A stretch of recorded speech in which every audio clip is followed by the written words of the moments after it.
He had a call. Oh, he had a call? Yeah, he said he had to leave because he's getting a call for someone. Rosy, there's something terribly wrong with your audio.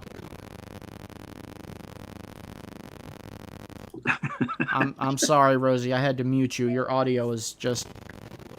It's still doing it. Oh. Poor Rosy over there having audio issues. And Ryan, your audio sounded really good last night. Yeah. Well, you know what? I finally learned the proper way to do it, and it's through the PC. Because I actually have a little camera and microphone. Back in 2020, this is funny. Back in 2021, and I think that this shows you how the devil deceives people. My best friend. That? Yeah, can you believe that? I've never. No way. No, he's never done it to me. No, never. So my best friend actually spent 2 months putting together an intervention for me because they thought I needed an intervention. He thought I was on some kind of death spiral. I didn't see it at all. But I did see myself getting closer to the Lord. And, that's an example of how somebody will, that the enemy will whisper in somebody's ear. So to make a long story short, I agreed to start seeing a counselor. And it was a video. We met through video. And we met about, 5 or 6 times. She was useless because she was a secular psychiatrist, which is, useless. Like, anytime I brought up, she wasn't telling me anything that anyone else wasn't telling me. And anytime I brought up anything spiritual, she would just sit there and not say anything. She just go silent. And I'm like, okay, well, I don't know why I'm even doing this. I really don't. But one good thing that came out of it was I bought that little Logitech camera and microphone. And so now I can use it for this. And I never had, when I moved over here, I never hooked it up, and it just stayed in my drawer. And I'm like, well, why don't you use this again? What man intends for evil, God can use for good. 100%. Proverbs 100%. All right, so tomorrow your show's on idolatry, and then Captain Stump, you're doing your next show. Are you going to be doing Genesis 2 and 3, or just Genesis 2? It's going to be a follow-up to what we started with the trying to prove what happened in the Garden of Eden. So it'll be. You're going to still be on 1. Well, no, we were on 1, 2, and 3. Remember last time? Oh, okay. It was a comparison between Genesis 1, the carnal creation, the 6-day creation, and then Genesis 2, 3, the Garden of Eden. You did so awesome, Stump, and you could tell when you first started the show that you were a little bit shaky in the voice. Yeah. But about 15 minutes into it, man, you just had this calmness come over you, and you took over and showed authority, and it was awesome. Oh, cool. Amen. Cool. Yeah, I don't like just reading stuff and not I don't like reading stuff and then not having feedback. Like just reading stuff. Yeah. So I don't know if people understand it, not understanding. So that's why I was happy you guys were there to ask questions and stuff. Otherwise, I'm just reading stuff and I don't know what's going on. That's not. Proverbs guy, I got a question. I may have an answer. So if I was to buy all of Kent Hovind's slides, are they cataloged? Are they in some kind of order? Are they Well, actually, the perfect person to ask is our very beloved and missed brother, DB Copper. Oh, DB Hi, Copper. DB Copper. DB, we need. How's it going, my friends?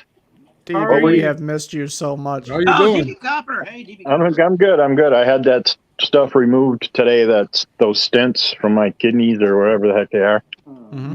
Not a fun time. They shouldn't really be trying to pull stuff out of your dink hole. That's just my opinion. I have no medical training. I agree. But it's all good. It's all good. What was it you said you wanted to ask me something? What do you want to ask me? Yeah, I was actually just telling Ryan how you had ordered those slides from Kent Hovind. And was advising that he do the same, and he was asking if they're in any kind of particular order. They just shipped today, so I haven't got them yet. Okay. That's fine. But I mean, you're welcome to use whatever you want. Okay. DB. Well, actually, that's right. Doesn't he guarantee that he does? He guarantees you can copy it and share it with anybody you want, doesn't Isn't that Yes. right, DB? Just So as a financial gift. you to could make the 2 alumni copies and club. send it to Ryan and Stump. Yeah, if they want them. I DB, really don't want to be honest with you, but Oh, okay. Ryan might. are you going to use that for your show? Rosie somehow? says she wants them. Yeah, sure. I'll get some jump drives and make copies. Awesome, thank you. I just want Are to you- do a real quick double check to make sure that that's cool that we do that. I don't want to be stealing his intellectual property. If you would like, I'll call Kent myself this evening or tomorrow. Perfect. If you do, maybe talk to him about me interviewing him. I will also do that because I also want to set him up for another debate with Christian Pike. Yeah. Oh yeah, I like that other one you had. I like it when their audio's both working. Yeah. Yeah. I know. One week it's Kent's audio, the next week it's Christian's audio. We just need to pray that they were able to get some really good internet down there. BBM. Oh, also DB, I do want to get you, if you don't mind, share the concept you have for both of the shows you want to do. Yeah, no, I mean, it's just basic. It's pretty simple. I mean, it's nothing extravagant. I'm gonna do kind of basically 2 kinds of shows. I'm gonna do one for people who aren't saved but are questioning, more topic related that way, and then and I'll probably use the first video that Stephen made for me regarding the wrong side of heaven and the righteous side of hell, because I guess basically that's where they stand. Before you're saved, you are on the wrong side of heaven and the righteous side of hell. Can I plug some candy? Quickly. Okay. I got this at Publix and it's really good. Everything from Publix is really good, right? I know. I'm finding that out more and more. I'm finding that out since I now have a Publix on the way home from work. I'm finding that out more and more. If God used a grocery store, I would speculate that it was Publix. Mhm.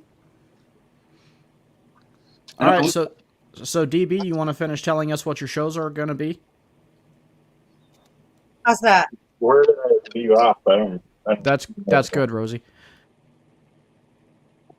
I didn't know where I was.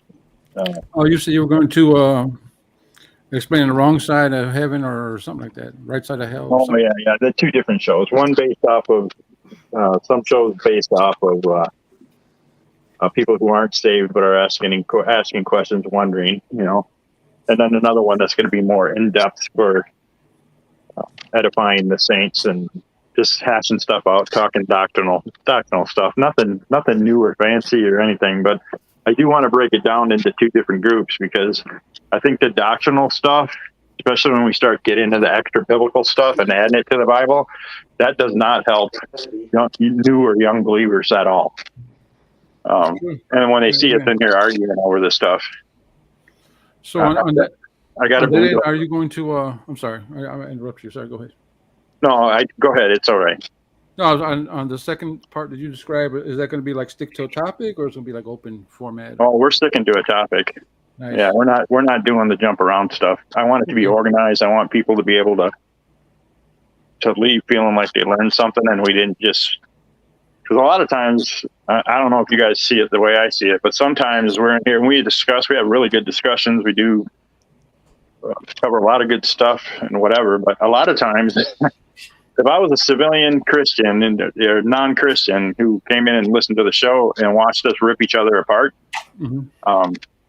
I can get that on the outside. I don't need to be a Christian to do that. Yeah, you know what I'd say though? I'd say that we have to remember that this is all just being passionate for what we God's word. Like last time me and Dustin got into a little bit of back and forth, but I wasn't angry at him or hateful. I just was passionate about what I was saying. That's all. I think he was too. So yeah, no, as long as we keep that in mind, otherwise it'd be real boring. We're like, yes, you're right. I think you're right. So, yeah, no, I'm not saying that. That's exactly what I'm talking about. Is that for the more in-depth conversations regarding doctrine and already saved believers, that's fine. That's absolutely fine. Oh, I get you. Yeah, I get you. But if you get a young person who's going like, I wonder what this Christ thing is all about, and they hopped into the show where we're doctrinally arguing or putting our points out there in a passionate kind of fashion, I don't think is inviting for somebody who doesn't know it just looks like we're as much confused as everybody else is. That's true. I agree. You're right. Hey everyone, welcome Chris. Chris came back to hang out with us. Hey Hello, guys, Chris. Hello. Good to see you back. Come back. nice to be back. I'm coming. Sorry, I had to run to the kitchen for a sec. So DB, is this going to be 2 different shows under the same podcast, or are you wanting me to set you up, which is perfectly fine? Are you wanting me to set you up with an entirely additional podcast? No, it doesn't need to be an additional one. I think I'm just going to do, well, when it comes to the panel stuff, that's going to be mostly what we're doing right now. It's not going to be that much different, except I just want to say topic related and try to stay focused on that. The other part with non-believers and people reaching out, I'm going to be doing probably like short 10 to 20 minute videos. And I'll put those out there for that kind of stuff. But the panels will be more like this, where we can come in and discuss certain topics.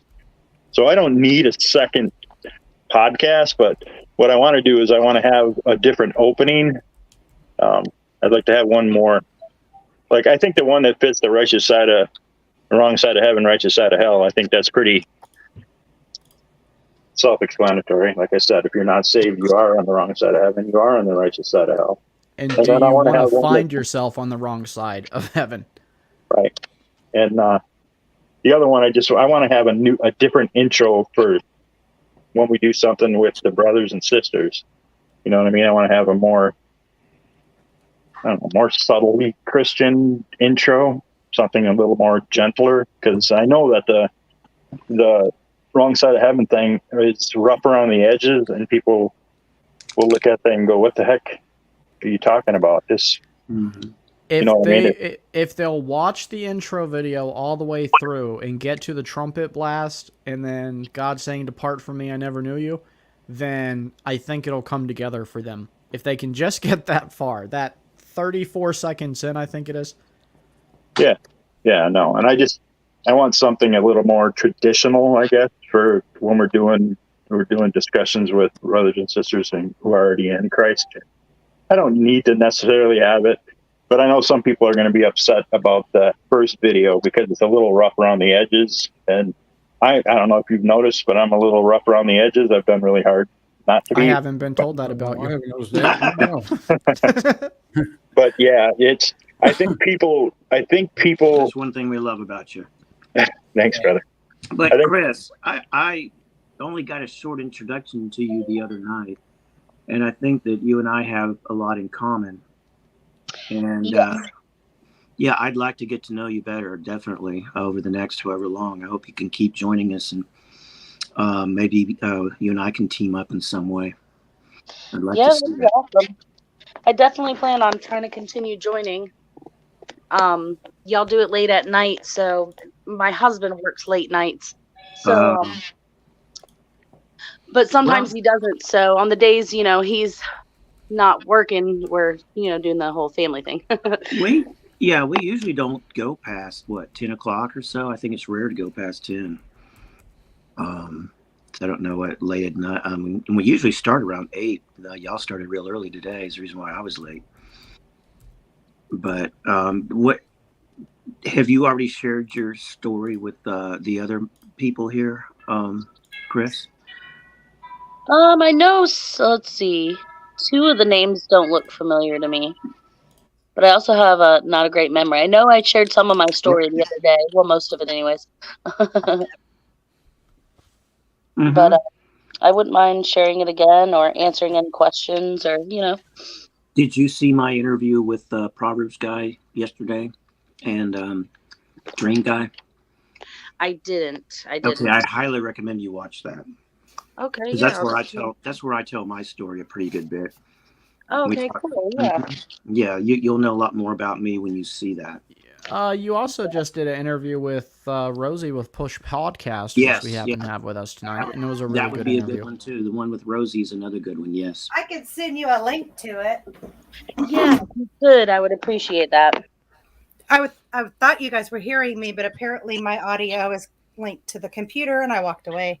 I was like, I don't know you. Is it Chris? Yes, I said, ma'am. but I really like your name on Mhm. here. Thank you. That's awesome. So, Amen. our sister in Christ here is a product of the current exodus from the alphabet community into the Jesus community. Amen. Praise God. Praise the Lord. Yeah, I'll send a You know, link. did I tell you about that ministry in my area, Chris? Proud Yes. to be delivered. You did. What was it? What was it called again? Proud to be delivered. Proud to be delivered. Yeah. I had typed it into myself. I'm 100% certain that God wants to involve me in that ministry, and I have a contact that I have his phone number and everything. We just haven't actually been able to talk much yet, but hopefully this week he and I will finally be able to have a good conversation with each other, and he can tell me more about what they do and everything. But yeah, they're really. I mean, I went to the service after. Have I talked to you since? I guess. Well, this past Sunday, after my church service let out, I went over there to that church because it's not far, about maybe a mile away or two, and theirs was in progress. So I parked my car and I walk in there, and God timed this perfectly. There was a guy in the lobby, and I said, "Are you on staff here?" And he said, "Yes." I said, "Well, I see your banner out there, and I really like it, and I want to know more about your ministry." He said, "Hold on, I'll get somebody." So he goes and gets a young man, and he's real nice. And turns out I'd already given them my information, and he'd already tried to call me. He said, "Are you the guy that works for the Postal Service?" I'm like, "Yeah." "How did you know?" He said, "I tried to call you yesterday." I said, "Oh, I thought that was a telemarketer. I'm sorry." And so he said, "Look, I'm just about to go on stage and give my testimony. You're welcome to come on in and listen." I said, "Sure, absolutely." And so I went there and heard his testimony. And then the pastor got up and started preaching. I forgot his name, but he gave a very powerful sermon. And it was one of the most spirit-filled services I've been to in a long time. It was very spirit-filled. Yeah. So I definitely am like itching to get involved with that ministry. Yeah.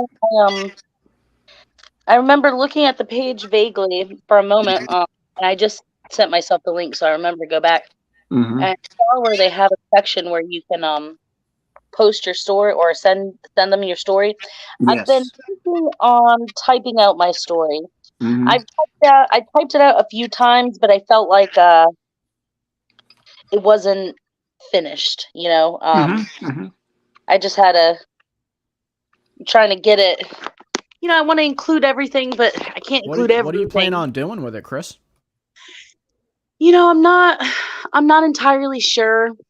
I just right now, the only thing I am doing with it, I'm doing two things. One is just mostly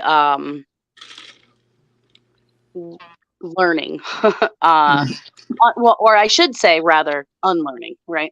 Yeah. All that LGBT stuff. But the other thing is I actually started this page on Facebook called Awake Not Woke 444. Okay. And I'm exposing a lot of the stuff that's going on in the LGBT community, especially surrounding the T stuff.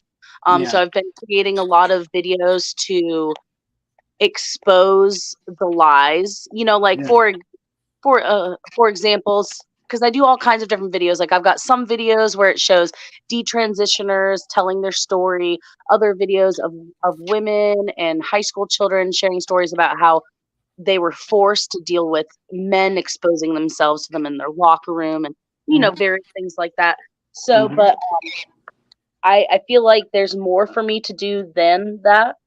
I'm hobby right now.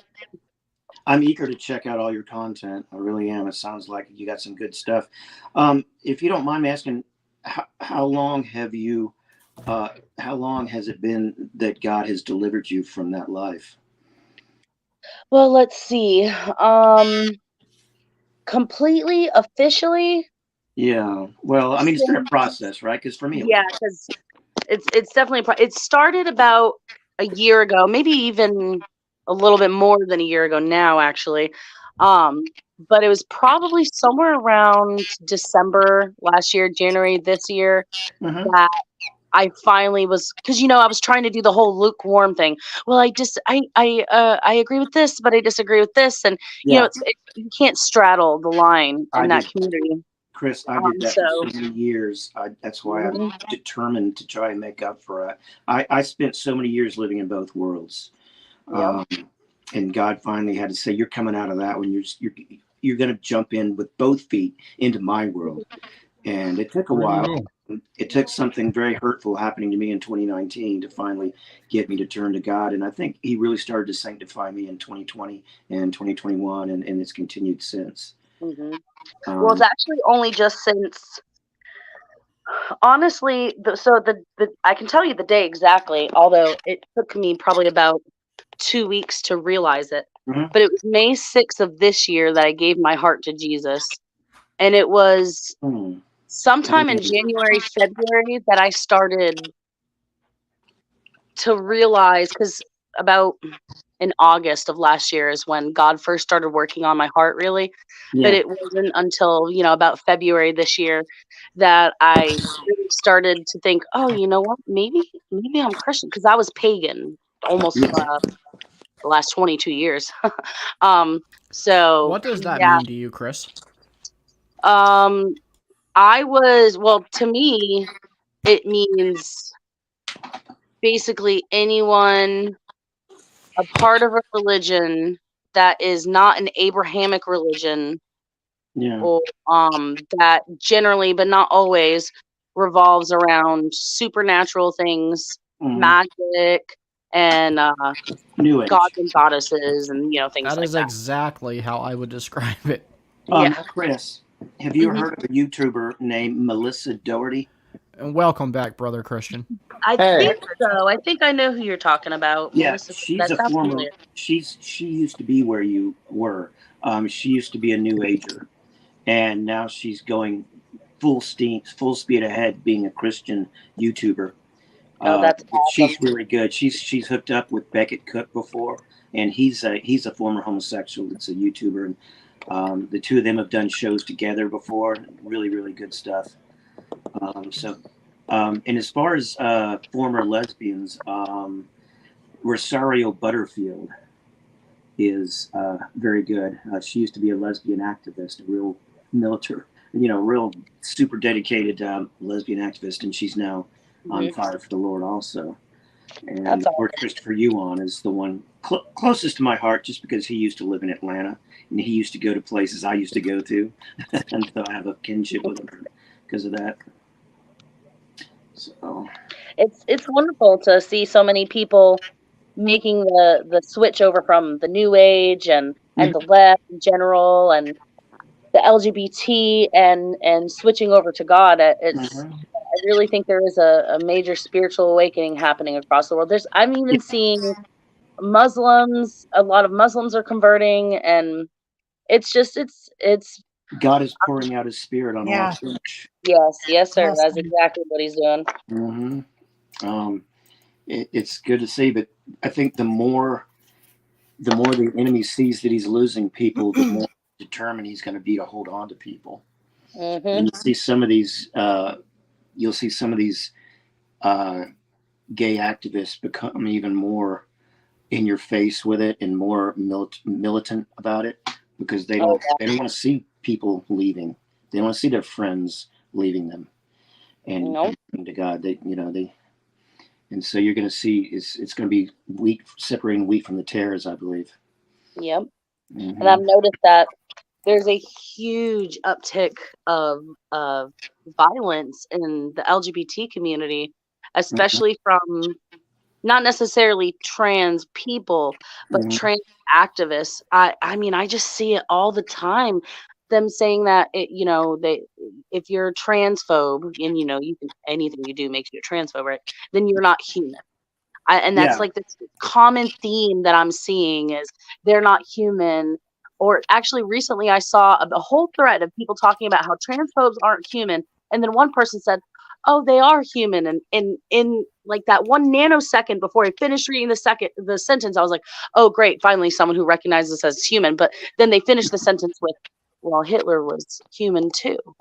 Yeah, Yeah. I think they're even more. I think they feel even more victimized than Yes. because homosexuality has been accepted pretty much for years, but Yep. the trans thing is relatively new, and I think they literally feel that people like us hate them and want to make them disappear, and they literally feel like they're fighting for their lives. I think. Yes, Yeah, they've actually been taught.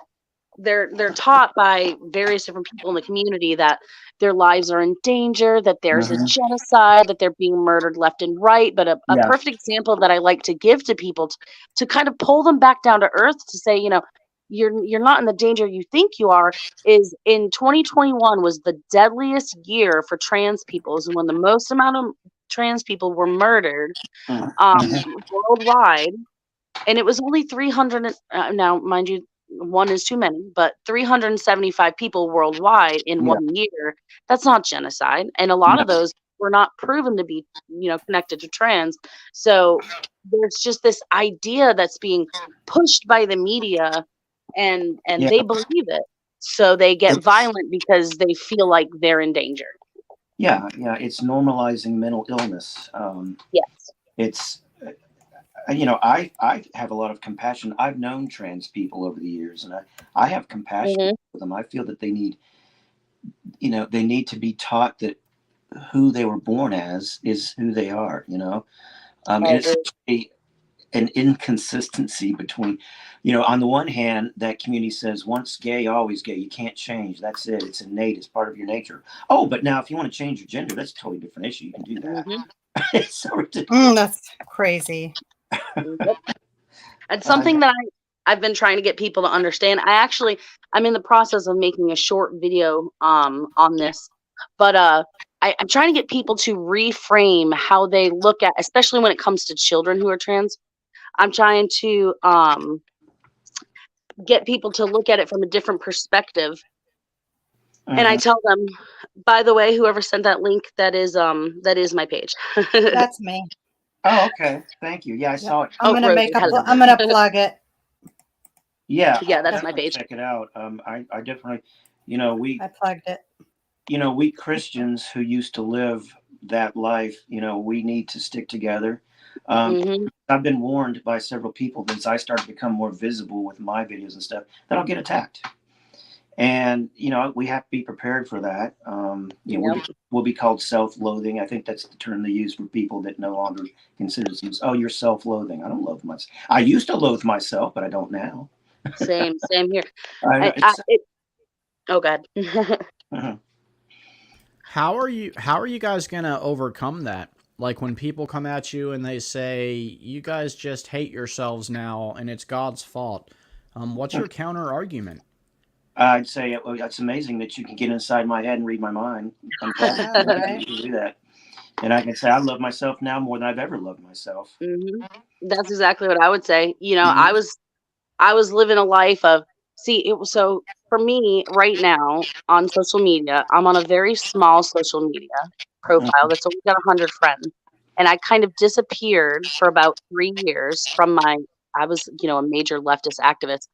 And I still have my old page, and I don't know when I'm going to, but when the time is right, I plan on going back, which I go back sometimes anyways, but I plan on like fully going back to that page and being like, hey everyone, I'm back. I'm not pagan anymore. I'm not leftist anymore. I'm Christian now, and I'm against LGBT, and I'm no longer non-binary.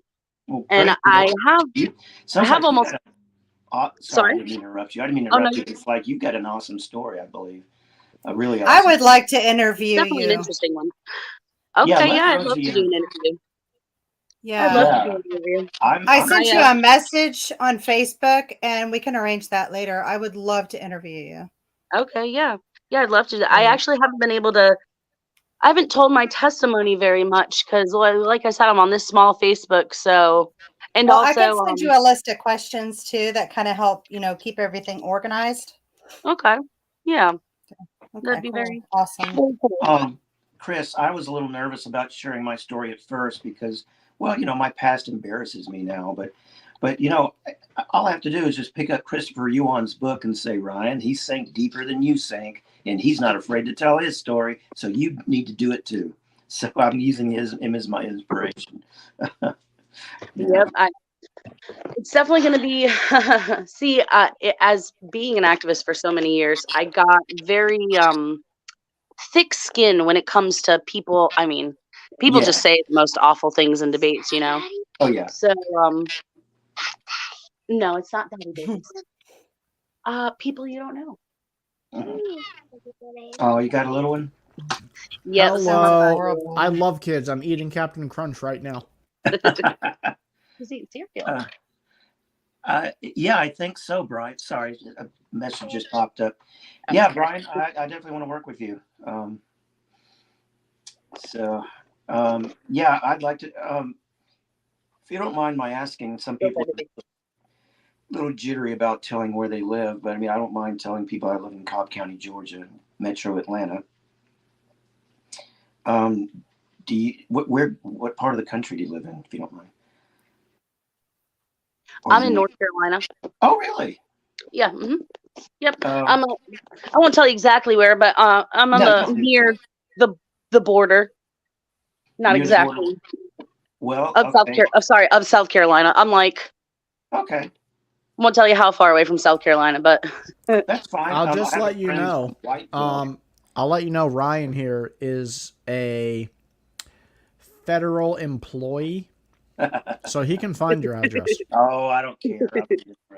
Well, I have friends in Thomasville. If you're familiar with Thomasville, vaguely, my late husband, he's got some family there.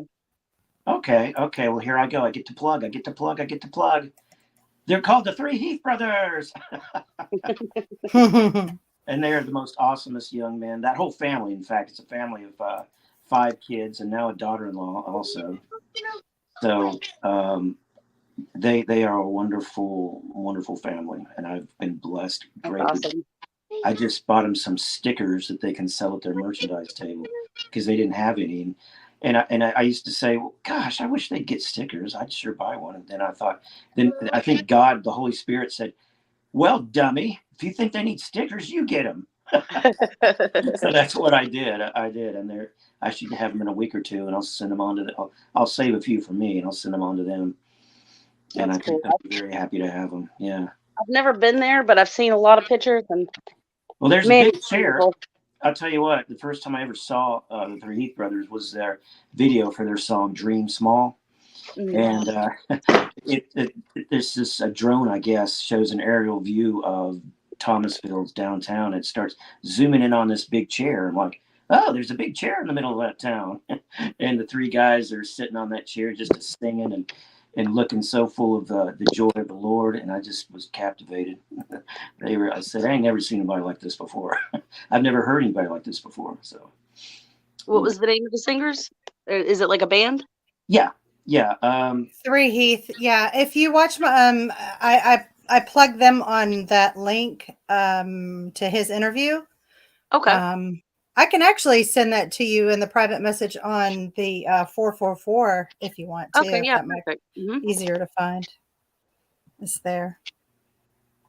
Yeah, I'm excited to get those stickers. I think they'll probably just be overjoyed to get them, because that'll be. Not only will they be able to, because I'm buying them, paying for them all with my money, and I'm going to give them to them free, so they can just use that. They can sell them and make money, and they can also get their word out more. Because people put stickers on their cars, they put them on laptops, you name it. So, speaking of singers, there's a singer called, oh Lord, hold on, Josiah. I can't remember his last name right now, but it was a song that he had written called "I Am Barabbas," and that was the day that I took Jesus into my heart. When I heard that song, I don't know. I'm a very musically inclined person, so I'm not surprised that it coincided with me accepting Jesus into my heart. But hearing that song, at first I didn't know he was singing about Jesus, and once it got to the point of the song where I was like, "Oh my God, he's singing about Jesus," it kind of everything just clicked together for that's you know. what the Holy Spirit will do for you. I'm so happy for you. I'm happy for both of us, and we're gonna go. We're gonna touch lives. Both of us are gonna touch lives, and I'm looking forward to getting involved in that ministry. Proud to be delivered. The funny thing is, I went to, if you go to their Facebook page, I think it's the pastors, somebody said that they saw them on the news, and the news was trying to make it look like, oh, this church preaches hate speech or whatever. They're trying to slant it that way. Of course they were. But someone said, I discovered you by seeing you on the news. And so here they are trying to come against it, trying to make paint it in a negative light. And people are coming and finding Jesus through just being on the news. I think that's really awesome. What man intends for evil, God can use for good. Yep, absolutely. I know that's right. Oh, sorry. Was that me? Hi. It's Mama singing songs about the world.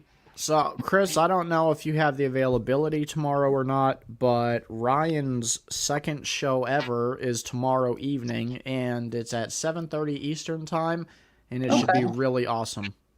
Yes, please join, Chris. I can try and make it. Let's see. I don't think this should cancel my thing out. I'm gonna put an alarm for tomorrow to remind me. All righty. Yeah, I really think. I mean, the old Ryan would never even dream of doing what I'm doing. It would never be. It's a crazy feeling sometimes, isn't it? It is. Sometimes I look back on the way I used to think. I'm like, I was so blind by my sin. Oh man, and I'm ashamed to say it, but I was vicious anti-Christian. Viciously anti-Christian. When I was a child, now I didn't do this in my adulthood, although I did talk a lot of crap about Christians. But as a child, I had this thing way back when Yahoo Instant Messenger used to have chat rooms. I used to join these like chat rooms where we would like put up messages on purpose to purposely anger Christians so that they would come into our chat, and then we would purposely make them doubt their faith in God. And I've actually several people I turned away from God, and I really pray. It's a very deep regret of mine. So back when I was carnally minded, you might have been able to turn me too, but you can't. No one can now. No, the most vicious atheist in the world cannot get me to doubt my faith now. Yep. Same here. Yeah, but everything I went through. So you actually have a different. Your story is actually perhaps even more amazing than mine, since you started. Because even when I was, completely given over to my sin, I still was Christian, quote unquote. I still tried to give lip service at least to God. And I was never anti-Christian. I never was, and and a lot of my gay friends were, and they tried to make me doubt, and they might have actually swayed me a little bit, but not now though. So your story is even more amazing since you were anti-Christian. If you don't mind me asking, Chris, to kind of help us get in the mind of the serial killer, right? What exactly was it you were able to say to make so many people question their faith? Hold on one second. Hey, baby, can you go play in the other room? I didn't mean to. All the popsicle sticks fell out of Arts and Crafts. Come on. Basically, what I would do, and I think the only people that it worked on must not have had very good context. Just like me with the Bible, I did a lot of the things that you see a lot of people do now is misquote different things. Oh, Satan didn't kill anyone in the Bible except for the few people that God gave him permission to kill. And do you really agree with genocide? Do you really want to worship a God who murdered everyone on earth but a few people who fit into a boat And basically it was making them feel like God was a bad person. Yeah. Yeah, Which is I've just seen him crazy. use that argument. I've seen him use that argument. He murdered everybody on the earth, but that's just because they were all wicked. They're all evil. Chris. Yeah, I've seen that argument used. That's a very common argument. But I hopefully, Chris, those people, maybe they questioned their faith, but sometimes when we question our faith, it grows stronger. True. Like, why do I believe? Because there's a lot of Christians out there that they say they're Christians, but they don't really know what they believe. They don't know the Bible. Welcome back, Stump. Hey, yeah, for all I know, maybe they, after those conversations, maybe they went to their local pastor and he helped rejuvenate their faith in God, you know? Yeah, sometimes.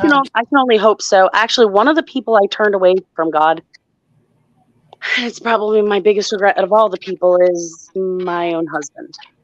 Oh, wow. When we got together, we were both anti-Christian.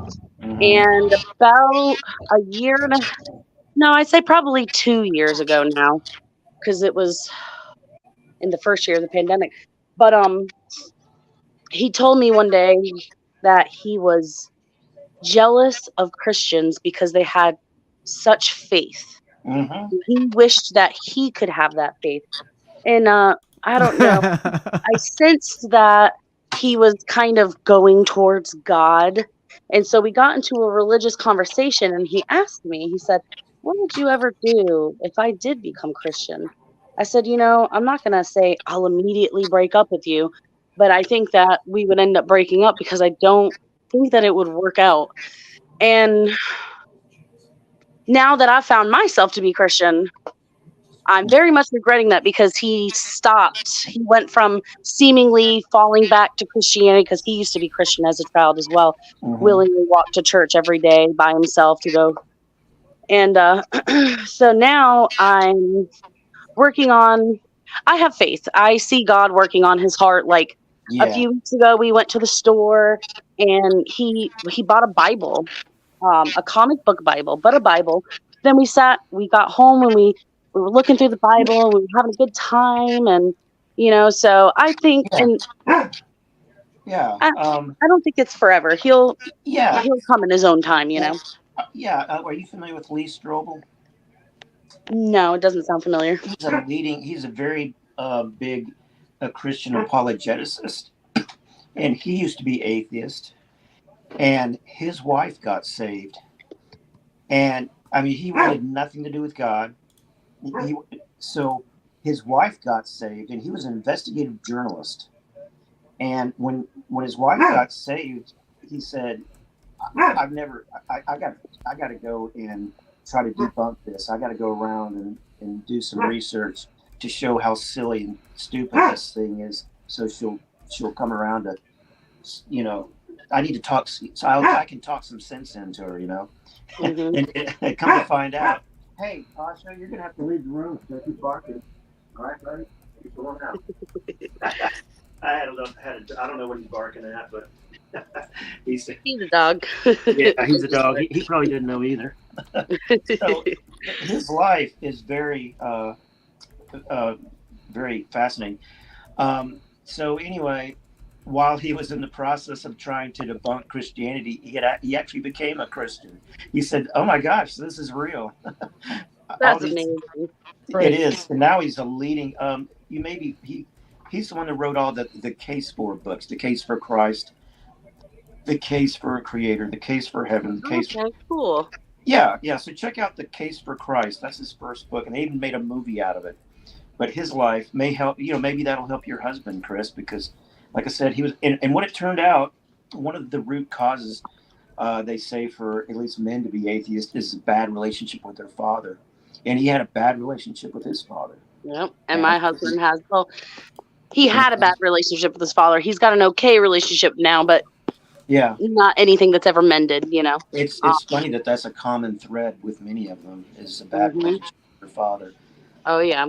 And I think Lee Strobel did make amends with his dad, but for many years they were estranged from each other. Did you have a question, Ghost? Chris, you said you're on Yahoo Messenger. Were you ever on Yahoo Answers? Hey, Todd. Many years later, after I stopped like trolling the Christians on Yahoo, so to speak, I actually completely forgot all about Yahoo Answers. I was probably about I was quite the child, let me tell you that. I was probably about 13 years old, 12, 13 years old when I was doing it. Most of the people I talked to when I was that age online thought I was an adult. I've always been very well read. Like I read encyclopedias for fun as a child. So it was really easy online with no photo to like pass myself off as an adult. So yeah, I started really, really young.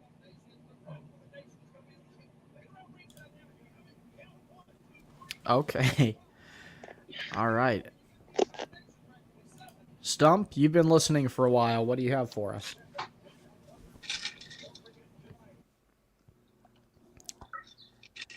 Actually, I haven't been listening. I went away so I could go outside, and I'm on my phone now, so I missed a lot of conversation. But the one I heard is pretty interesting. No, it's just such a nice night. I didn't want to sit in the house on the computer and stare out the window like a like when I'm locked. So I came out to the backyard to relax. Right. So it was interesting though that you have. So you're a believer, but yet your spouse is not a believer. That's interesting. I did manage to get him to go to church recently. Wow, and nice. We don't actually have a car right now. Well, technically we do. We haven't had a car for a year, and tomorrow I go pick up my car. Thank God I will be mobile again, so then I'll be able to go to church more often. But I went to church for the first time in many, many years, and my husband, now he's the kind of guy who works constantly and almost never takes off work, but he knew it was important to me, and so he took off work. He arranged for us to borrow one of his boss's work vehicles, and we took our whole family to church, and we sat through the whole service together. And then it was like a fun day thing. So there was a service, and then there was like food afterwards and activities for the children. And what does your husband do?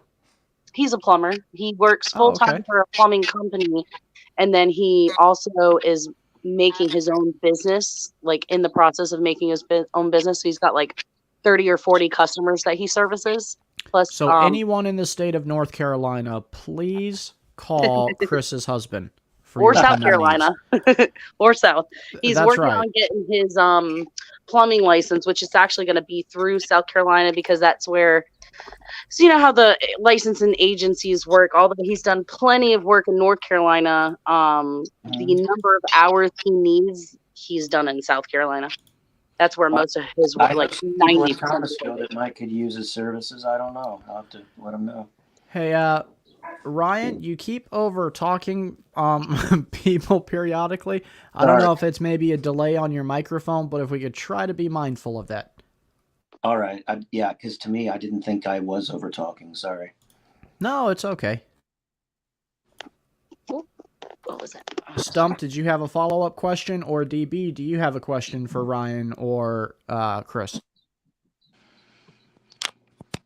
Well, we know that we consider ourselves to be somewhat of a church, right? So I'd say you're attending church now, Chris. If you ask me. Yeah. Yeah, it is, isn't it? Kind of like a church. We're talking about God, and sometimes we even bring up the scripture. Well, I think you missed the part where we bring up lots of scripture. I'll tell you what, guys. I'm not going to down this church because it's a lovely little church, and there are some real God-fearing people there. But I went to church this Sunday, and it was like a 45-minute service, and I kid you not, we read 5 verses from the scripture, and I think he may have read like 3 more. So 8 verses in 45 minutes worth of a sermon. Where has church gone? Yeah. Well, we got him on that. We usually do more than that when we're in, especially when we're into a good conversation into scripture. We probably do what 40, 50 in 45 minutes. Well, and we all agree that this is like a church, but if Bruce Wayne really shows up in another 45 minutes, he may want to disagree with us. Yeah, he probably would. He would say, "Where's your charter? Where's your, what, Where's your building? That's what he'll say. Where's your building at? Where's your building? He's gonna really crap himself when we tell him that we made DB Copper our pastor. Amen. What's your credentials? What seminary did you go to? I'm stuck in that. What did you go to? Yep. DB Copper is our sheep in wolves clothing. That's you right. You said Christian was going to be the pastor. No, I actually said we were going to hold a vote. I wanted to hold a vote between you, Stump, and Christian. I don't want no part of that. I like to joke with my coworkers that I go to seminary every day because I do. There's a street on my route called Seminary Drive. Well, I'll tell you, nobody wants the position of pastor here, so it just automatically will bounce in default from DB to captain to Christian. I think DB got to be, because who else is better to say? You know, if someone says, "What's the name of your church?" Who's better to say Church of the Other Cheek? You know, that was your idea, brother Stump. I know, but you'd be best to say that. You came up with it. Then our motto, you got to say our motto. You know, you get 2 shots, then it's God's turn. So, nice. It's best for you to say that. It's best for you to say that. I also think it should be DB, because he is just intimidating looking. Like, if this guy came up to me and said, "You want to come try my church called Sprinkles and Unicorns?" I'd be like, "Great name for a church." Sprinkles is the name of my AR. Oh, that's lovely. Nice. Sprinkles is the name of my AR. Sprinkle throws out fairy dust. That's a good name. I like that one for AR. It shoots fairy dust. Pixie dust. There you go. Speaking of which, I was thinking about Walt Disney World because I was thinking about that missing submarine. Have you guys heard about the missing submarine? The Titanic submarine. 30 hours of air left or something. Yeah, I don't think they're ever going to find sad. It is sad. It may have imploded, but no, the reason I thought about Walt Disney World is because that's the closest I'm ever going to be to getting myself into a submarine, with those fake submarines they had at the 20,000 Leagues Under the Sea. Yeah. Does anyone else here find it a little unrealistic that they haven't located them yet? Like, they have the Coast Guard involved on this now. They're also tasked with identifying incoming, like, water threats, like submarines. So they should have this type of sonar technology, and they can't find a little tiny sub? Well, I wonder if it's at the wreckage of the Titanic, then it's in a debris field. And you could, there's so many places in a debris field. that's a good point. Yeah, that's what somebody pointed out. I mean, if it's at the Titanic wreckage, it would be like finding a needle in a haystack. Hey, everybody, your dream guy has joined us. So if you have any recent dreams, recent dreams that you need interpreted, shoot them towards Brian. Hey, Hi, Brian. On submarines, gangsta. On submarines, the people vastly underestimate how big the ocean actually is. It's 98% totally unexplored. Yeah. And when you go that deep, it's also completely unexplored, and it's also pitch black, and the pressure will kill you, and it will kill a ship. So it's almost impossible to find anything. And it goes back to creation. The ancient world didn't have an ocean. Everything that was civilization now, back then, was at the bottom of the ocean. And where we live now was the top of the mountains. But everything that used to exist is buried under a mile of mud under where that is. So that's a good point. Possible to find. But the ocean's like probably a couple hundred times bigger than the United States. Or at least, it's probably at least 5 times bigger than the United States of world's oceans. So imagine how huge that is. But that's a terrible, terrible way to die. That's being buried alive in the pitch black while you're freezing to death. Now, someone did say if the sub imploded, pray the for people them. died instantaneously. They wouldn't have felt a thing.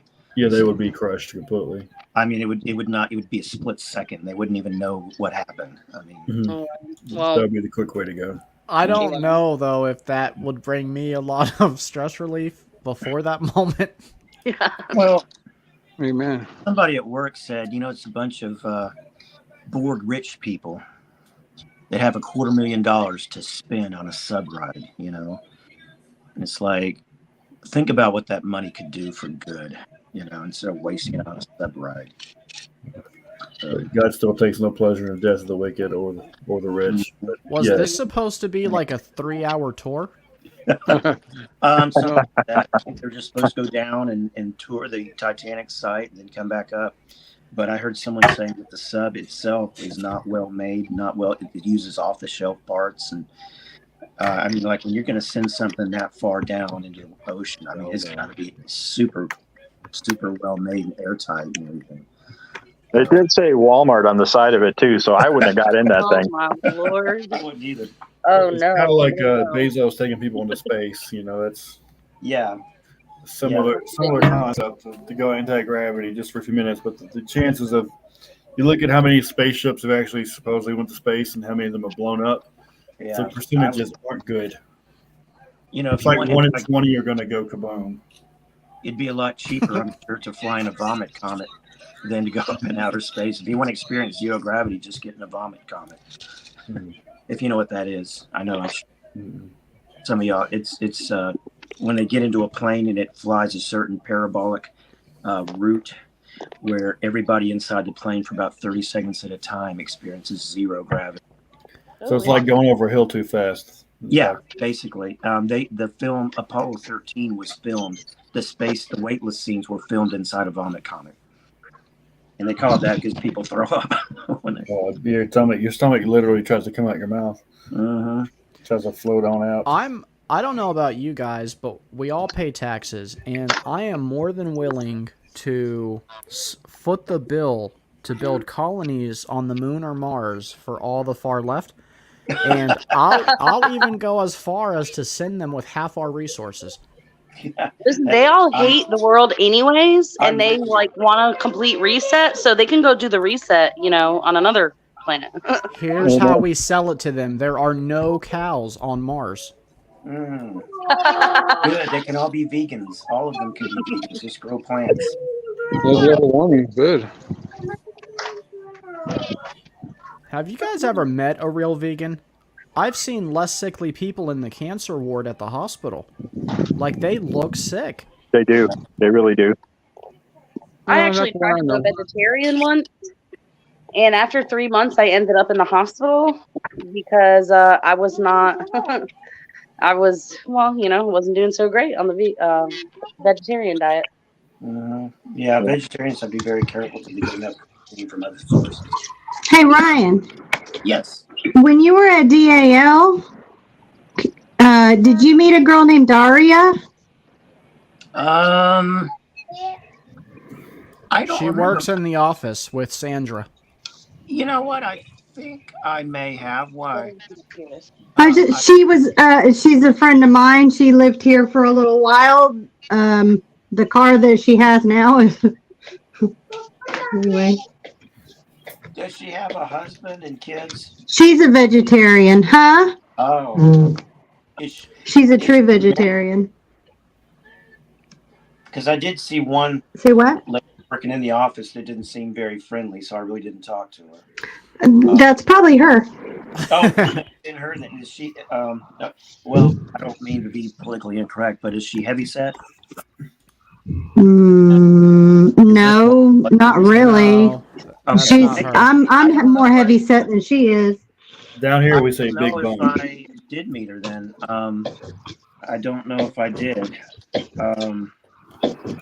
But I think now you're supposed to say thick.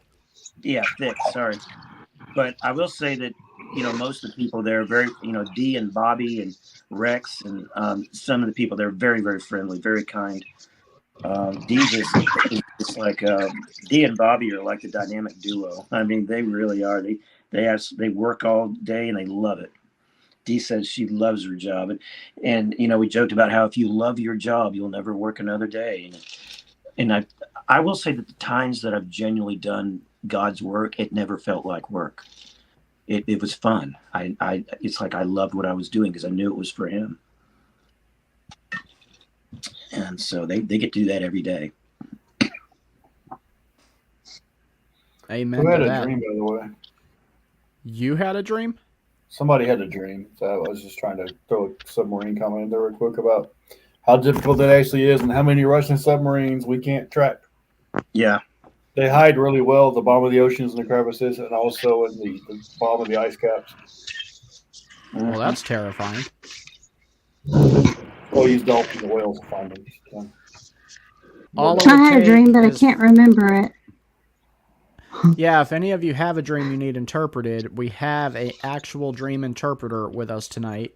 Brian is fantastic. He's done multiple dreams for me and a lot of people I know. If God gives me the ability. Chris, do you have a dream? Not any recent dreams, but I, as I was listening to you guys talk about this, it was. Hold on 1 second, baby.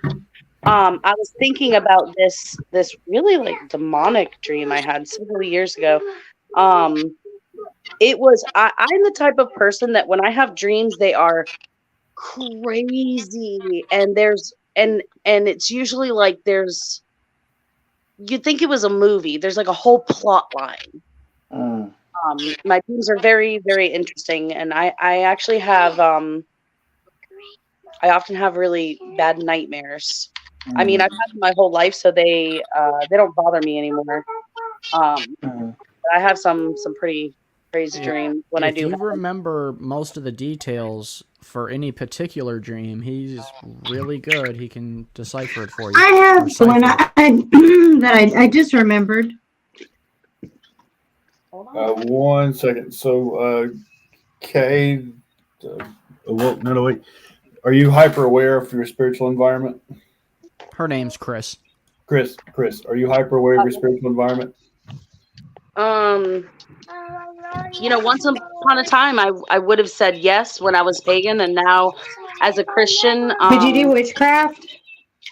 Even though I was pagan for 22 years, I actually stopped practicing over 10 years ago, and I could never figure out why. Like, I observed the holidays, but I stopped reading my books. I stopped trying to do magic, and I never really understood but you did why. it, yeah. But I see that was probably God working on my heart some, but He'll still make you aware of what's around you and what you're dealing with. Yep. Even if You can pray for God to close those gates. Yeah. Hey, Rosy, I mean, I'm still aware of this. Huh? I'm sorry. I have a question for Chris, if I may. Where'd he go? Yeah. Where'd he go? I've heard several people who are ex-New Age, that have come out of that will tell you that it is very ill-advised for Christians to recognize or celebrate Halloween in any fashion. Don't even, like they say, don't even acknowledge the day. Just say it's a regular day. Do you agree with that? Interesting. Okay, hold on, honey. I've not actually thought about that, to be completely honest. I wish I could. I would have to really give it some thought, because I've actually been rethinking quite a lot of things in my life, since converting. Hold on, honey. At least a couple of people that were delivered from that life that say that was our holiday. It really was. It was the devil's holiday, and as any business. I will say that it's definitely. I mean, I don't know because of being so new to the faith, but I will say that though it may not apply to everyone, especially for people who aren't Satanists or pagans, it really is. In that aspect, when you're talking about pagans and Satanists, that is their holiday.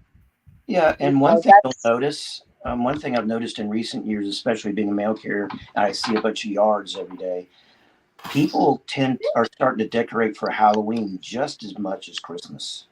Oh yeah. Mm-hmm. I see people totally deck out their yards and houses on Halloween. It's like they didn't used to do this, back when I was you didn't see that much of it. And now it's more and more, and I just think it's a sign of the times. I find that people often use Halloween as reasons to glorify Satan, even if they don't believe in Satan. I feel like a lot of people, the things that they do is they're just like being flashy and rebellious, and they don't think there's anything really demonic about it. So they don't think it means any harm.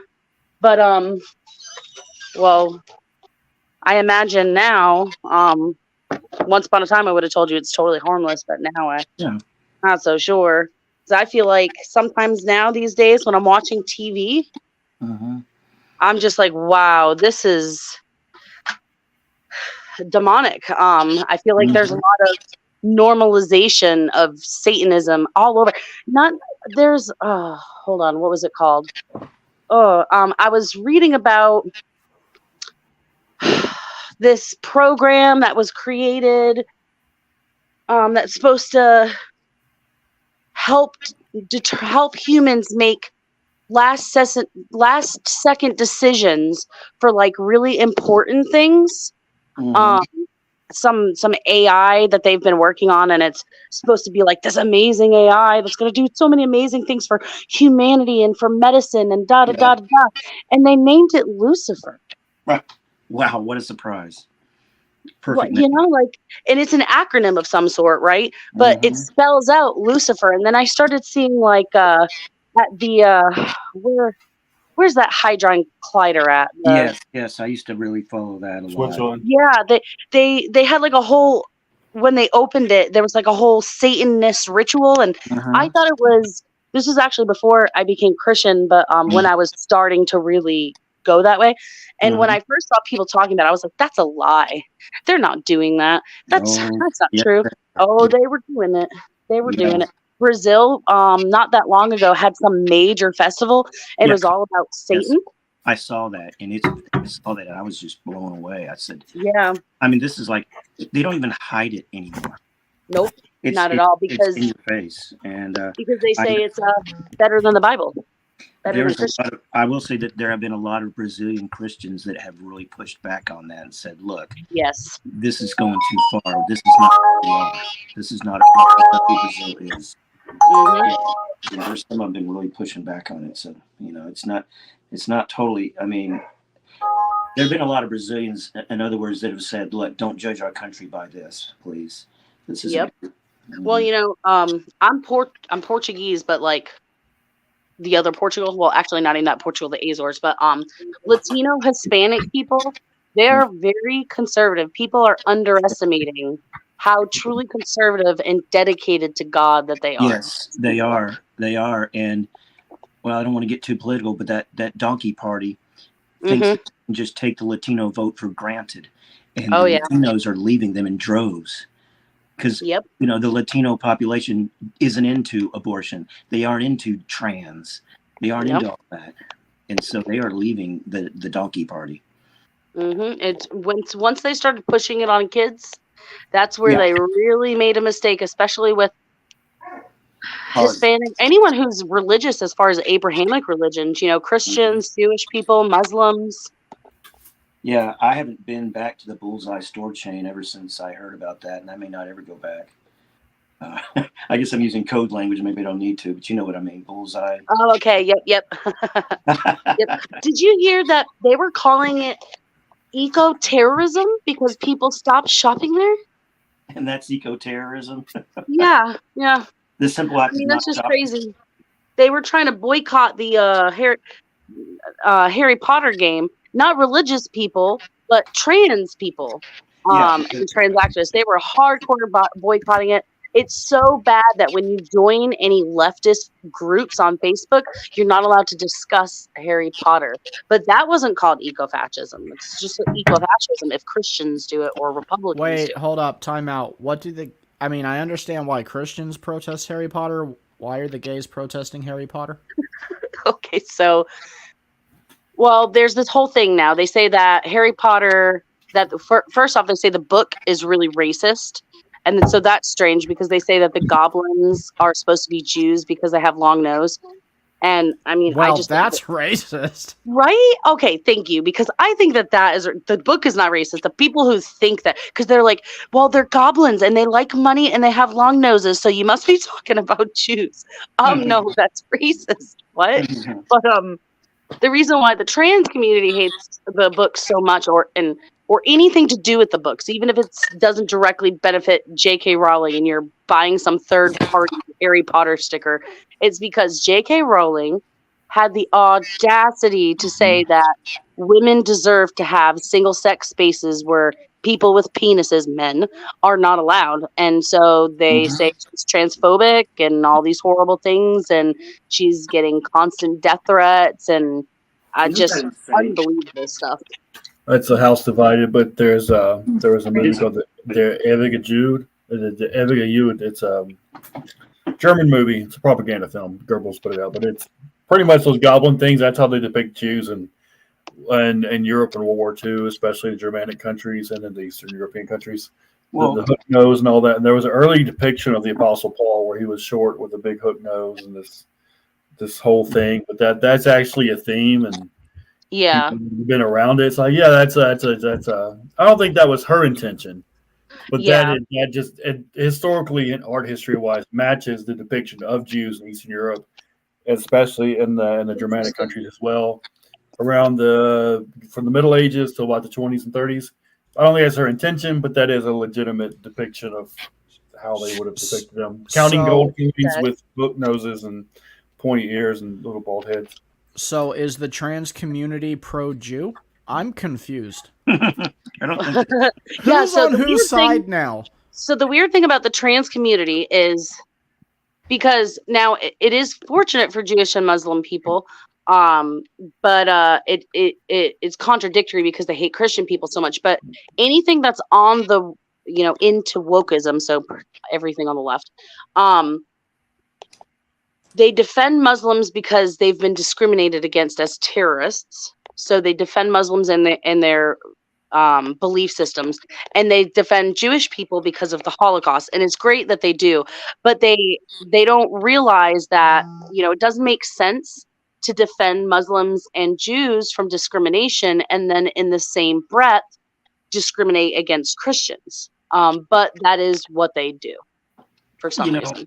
I think that it's actually a very positive evidence for Christianity.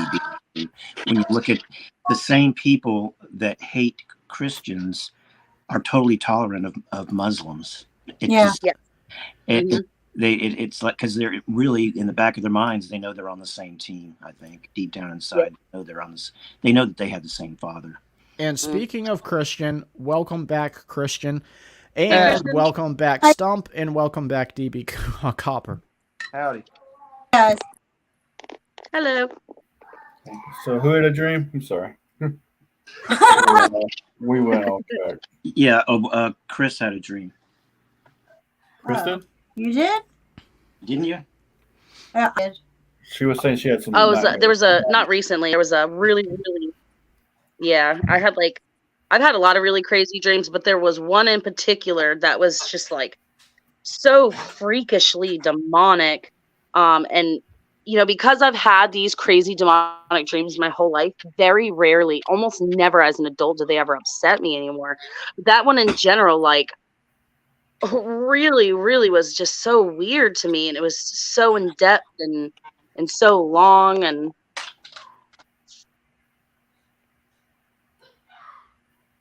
whew, excuse me, I felt that one coming on. God bless you. Thank you.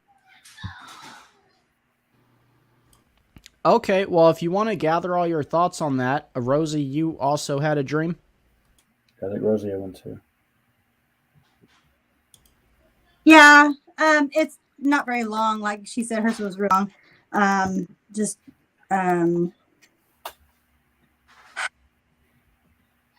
It was in black and white. Okay.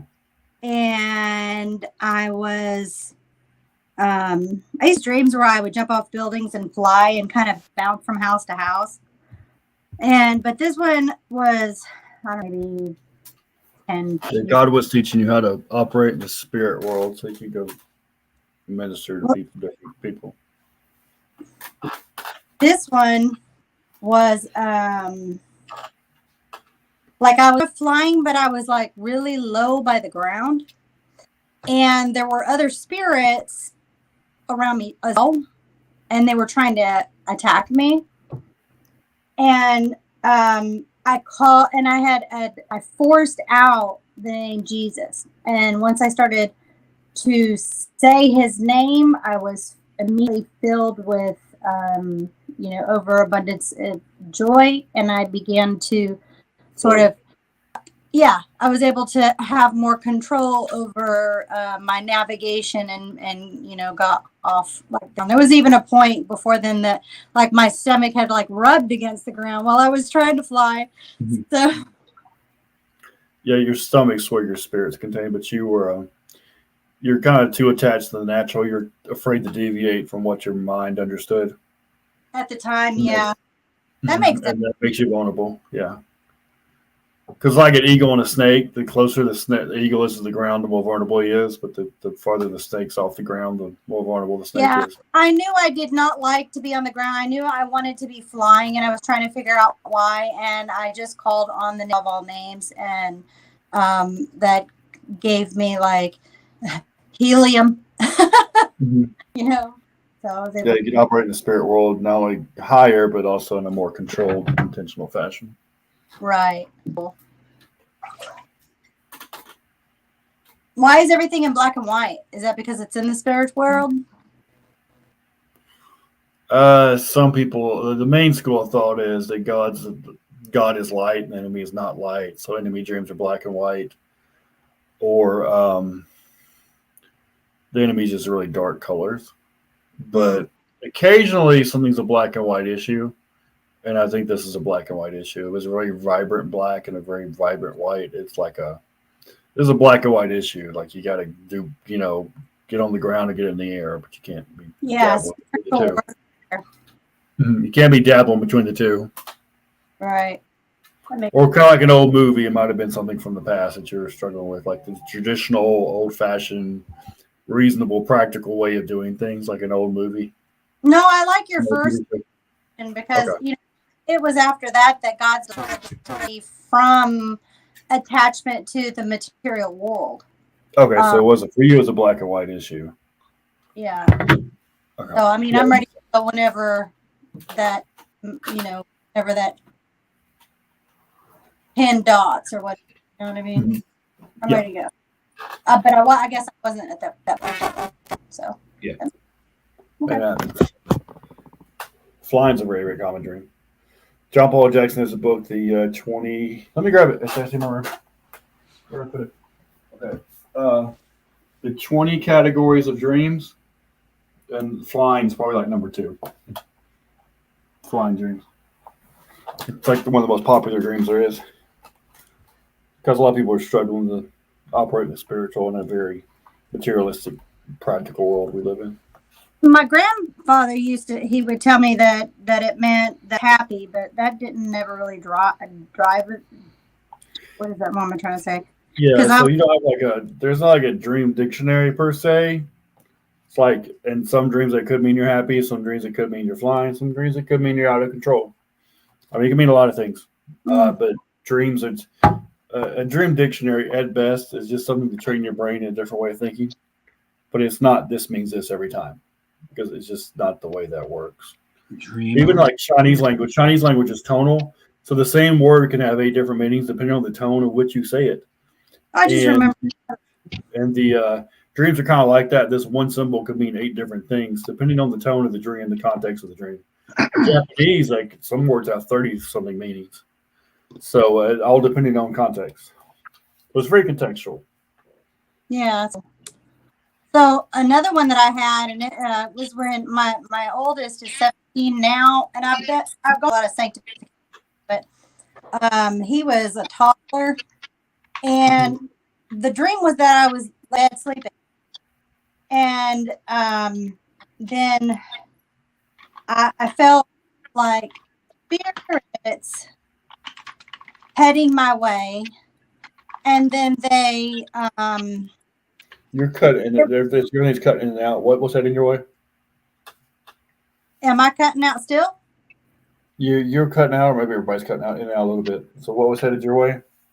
There were like spirits that were moving from outside the house, and then they came in, and I believe they were angels, But it was like workers because they entered my body and went up behind my rib cage and were like almost, you ever seen Fraggle Rock and you have those little guys that work?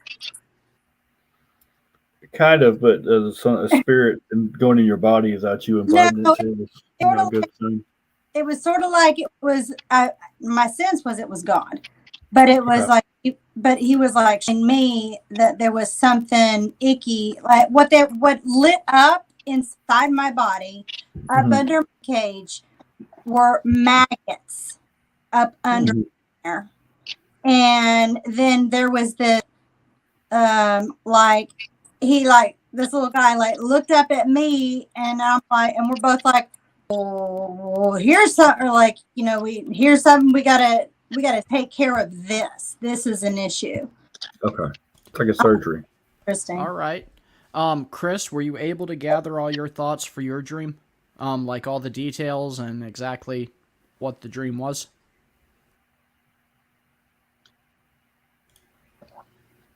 All right, Chris, we will circle back around to you. Oh, can you hear me? We hear you now. Oh, is that better?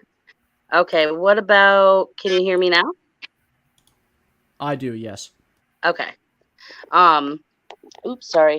So after I woke up from the dream that day, I actually went on social media and wrote all about it. And it took me a second, but I found it because I remembered mostly the end of it. And it's quite a long dream. I don't know if y'all want me to really go into it. It's up to the webmaster here. If it's something that you need interpreting, yeah, please proceed. Okay, I'll try to summarize it as I'm reading my comments of what I wrote. But basically, the dream starts where I'm at my work I was a cashier at the time. I'm just a stay-at-home mom.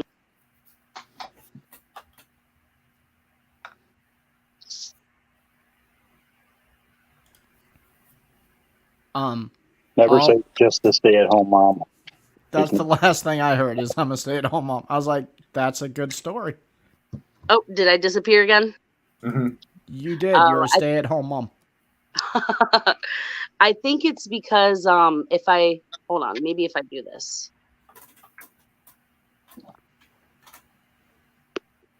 Okay, I think that should work now. Okay. So I was at work, I was cashing out, and I found a check from my ex-abusive boyfriend who beat me almost to death. And in my dream, I'm like, this is so weird. Why do I have a check from him? And so I'm like, whatever. I leave. I go to start driving, and I get this call from an old friend, from elementary school, from when I was like 11, kind of old. And she calls me and she's freaking out and she's saying that she needs help. And I'm like, I haven't talked to you in, 10 years. What do you need? You're in Massachusetts. I'm in North Carolina.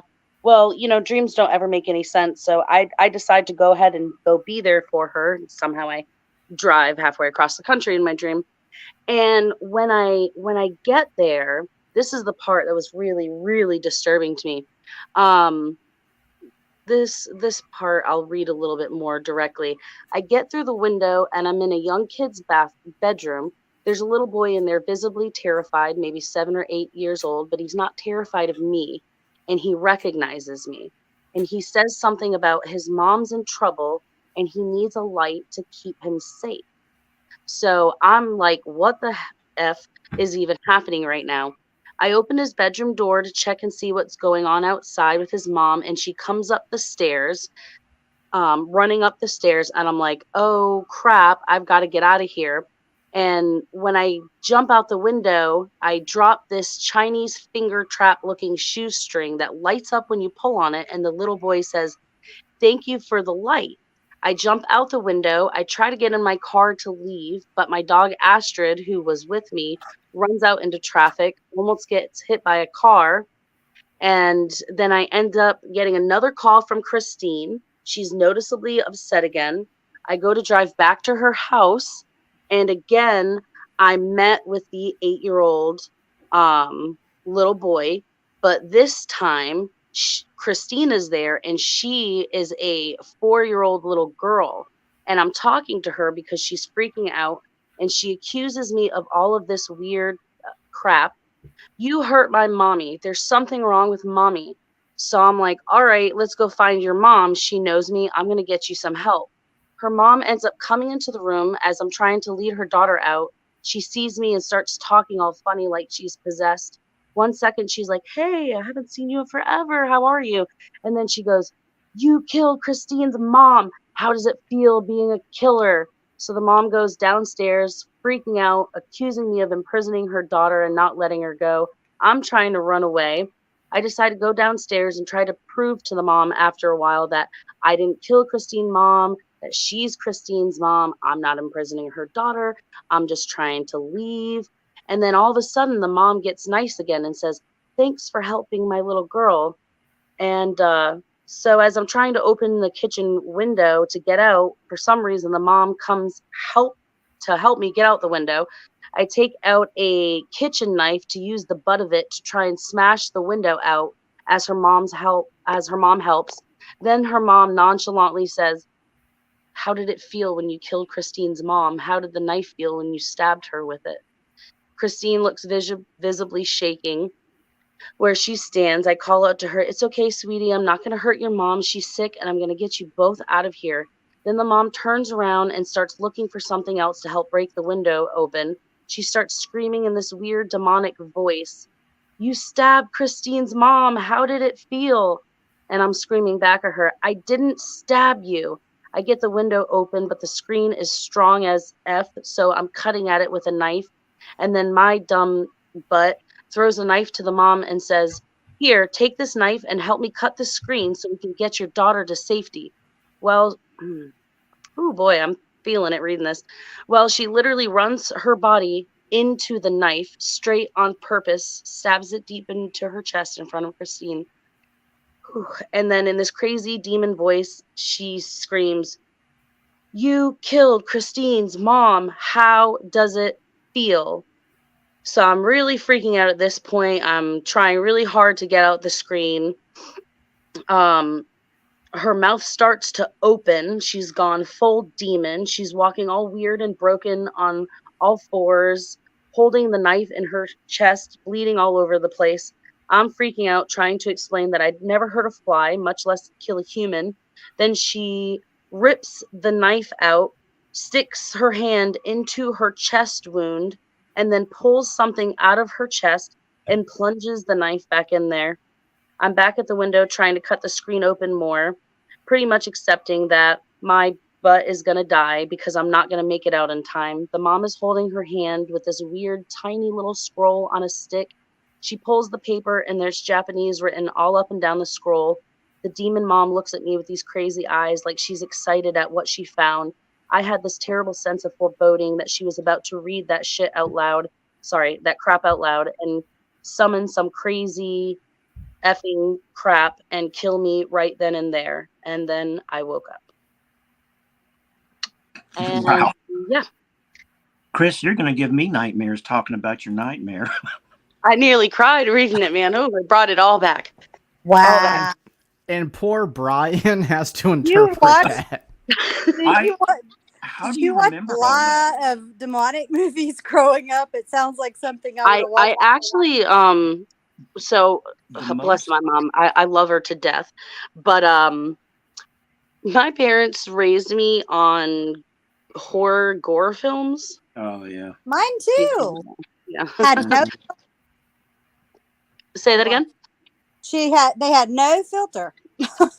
Yep, Yeah. no filter. Well, my parents would not let me watch sex, but they would let me watch people brutally murdered. So Yeah. at least they drew a line somewhere, I guess. Horror movies are gateways into the occult, I've been told, and I believe it, and I never watch them.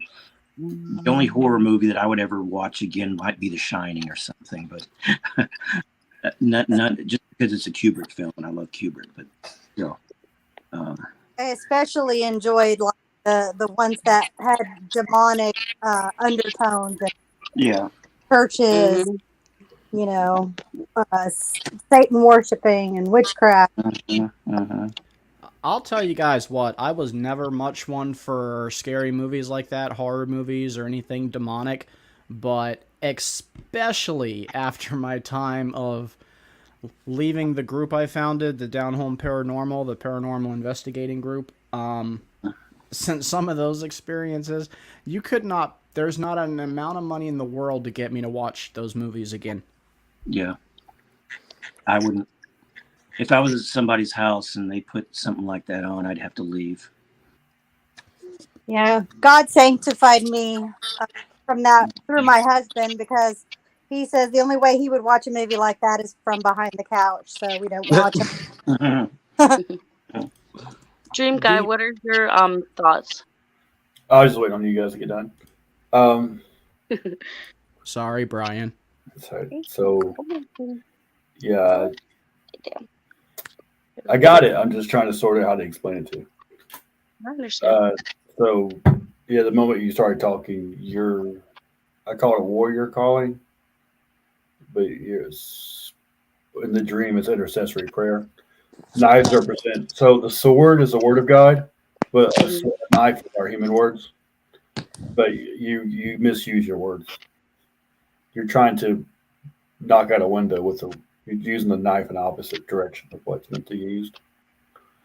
So you're trying to use like blunt force instead of precision, like just kind of blunt with your words, kind of like broad, not blunt like in a military way, but in a broad way. You have to be this is your main weapon. You have to be very targeted and precise with that. Like when I say ninjutsu, all of our targets less than an inch wide. So you have to be very targeted. Instead of like mowing it down like an AK-47, you have to almost be like a Dragunov, like a sniper rifle. Yeah, like surgical precision. What's that? Like as what is it? Brute as snakes, but innocent as doves. No. She's got a warrior calling. So, and you have to, but instead of just be very broad with stuff, you have to be very intentional with your words.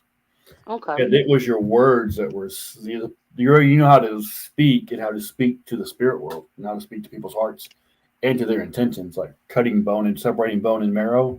Like say something, it just goes right to the target. And you can do that in the spirit world. And actually, it wasn't her mom; it was the spirit that was influencing her. Interesting. And when your presence kind of interferes with that spirit or slays it, it tries to manipulate you all the time, but you're kind of like slaying it. You're kind of like putting it down. And so it wanted to come at you, of course, because you're putting it, but you went to the heart of it. Like it went to the heart of the spirit and then expose what was in the heart. And but you'd be more intentional with your words because you've been more intentional. You would have gotten to the glass. But the glass is usually vision. You're breaking through this barrier. You're breaking through this thing. You can't see the other side yet, but you're breaking through this barrier, almost like a spiritual barrier. And then there's a screen you have to filter things. So there's a barrier to your vision, and then there's a screen where things get filtered through. And if you use your words right and you have the time, you could push through both of those things. You could use your words to get through the vision barrier and to get to the filters you have to get there to get the freedom. Now, the first part of the dream, though, was about all these ways the enemy's trying to pull you back. You keep getting sent backwards to the past, to people from the past, to a lifestyle you left. The whole thing was about this intention of getting you back to the person you used to be, the place you used to be, the people you used to hang with, and kind of keeping you there, roping you back in there. There's a price to pay for that. Like you almost lost a friend over it, your dog. It almost cost you a friend. But you are determining your own destiny. You're in this car. You're determining your own destiny. You're maybe trying to get to the right course, but all these things in the past keep trying to pull you back. You almost get bought, a check from the ex-boyfriend. And then there was a price to pay with this dog. But at the end, it was emotion and sentiment and attachment. And they kept reeling you back in. And you're trying to free your friend from you were actually affecting spirits that you didn't know you were affecting. And there's a lot of repercussions in your life because your influence is pulling your friend away from these spirits. And one of them might have been something that happened 8 years ago, previous to your dream. And one of them might have been something that happened 4 years previous to your dream. or something that had been going on for 4 years when you met your friend? There. Excuse me. Wow, that sorry, I'm a little bit speechless from what you're saying, because it's really hitting me, you know. Yeah. The finger trap is keeps you from doing your work. So things you need to point out, a finger trap keeps you from doing that, from pointing things out. Wow. Wow, you're really amazing at this. Oh, God shows it to me. Otherwise, I'd sit here. I was sitting here having no clue what you're saying. I second that. That was amazing. Amazing, There truly. was, I mean, I wish I had a dream for you, but the most I ever remember from my dreams is usually just bits and pieces. That's a soul dream. And sometimes be glad, because sometimes God speaks to some people very directly. And if he can't speak to you very directly because of whatever reason, he'll give it to you in a dream. A dream can be an invitation to a deeper relationship. And something this is a clarity cost principle. So the clearer something is, and the more you ignore it, the greater the cost. So if something's veiled and you don't get it, there's not as much of a cost or consequence. I think that God has. Something's very direct and you don't do it, that's problematic. Yeah, Extremely problematic. I have another one. Unless somebody else wants to go. I was going to say. Let's let Ryan finish his thought real quick, and then you could go, Rosy. If everybody's okay with that.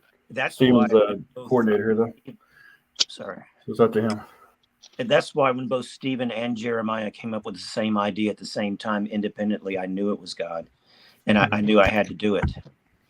I knew I had to do it. But yeah, like sometimes God, I think, will put a thought directly into my head. It'll just insert it into my mind. When I was at DAL that night, laying in my cabin trying to fall asleep, that's when I realized that I had made more than one idol that God had to remove. And it was my previous car that I had. It was a beautiful little orange Kia Forte that I just absolutely loved. And I think I loved it too much. And so a friend of mine in January of 22 crashed it into the woods and totaled it. And so that's one idol I don't have anymore also. What kind of, rewind. What kind of friend was this? He was a friend who was staying with me at the time. I mean, was it like a kosher friend or like a friend that was not leading you on the wrong path or a good path? Let me put it this way. He's somebody that needed to get right with God. He had a lot of sinful areas of his life that needed to be dealt with. The car wasn't the idol. The car, losing the car was the consequence of holding on to the friendship. It's going to cost you desires of your heart to keep hanging out with this person. Well, fortunately, he now lives about an hour and something away from me. So you think that, see, because I had several people tell me that when he crashed the car, I should have cut things off with him right then and there. Yeah, he had too much influence over you. There's a principle of, if this was a dream, what would it mean when things happen in your life? And he was your car is your influence. You should have been driving. He was driving it. He crashed it into a tree, which is actually a leader. So the car wasn't really the thing. The thing is, this was showing you're going to lose the desires of your heart by hanging out with this person. Yeah. Well, what ended up happening? Giving influence over your life. Okay. Yeah, he really was starting to kind of take over the household. You know, he was saying, "I want to paint these walls. I want to do this. I want to do that." I'm thinking, you don't pay the bills here. You're just living here scot-free. Yeah. And so what ended up happening, though, finally, Brian, sorry, Dream Guy. You can call me Brian. You're good. Okay. It's not the CIA anymore. Is I think that God wanted me to sell that place and move in here, but what it took, I didn't really want to do it until one night that friend got drunk and got violent with me, and I had to call the police to have him removed from the home. And when he went off to jail, that's when I decided, okay, he's out of here. Now you need to get out of here too. And look at the price you had to pay. And if this was a dream, you're calling the police, you're asking God to come in with authority and intervene. Yeah. Because you lost your authority over the situation. You know, fortunately, see, over the years, I've taken people in to live with me here and there, off and on, because I can't say no to people. That's one of my big problems I've always had. Yeah. But now that I'm living here with my brother, I can't say yes.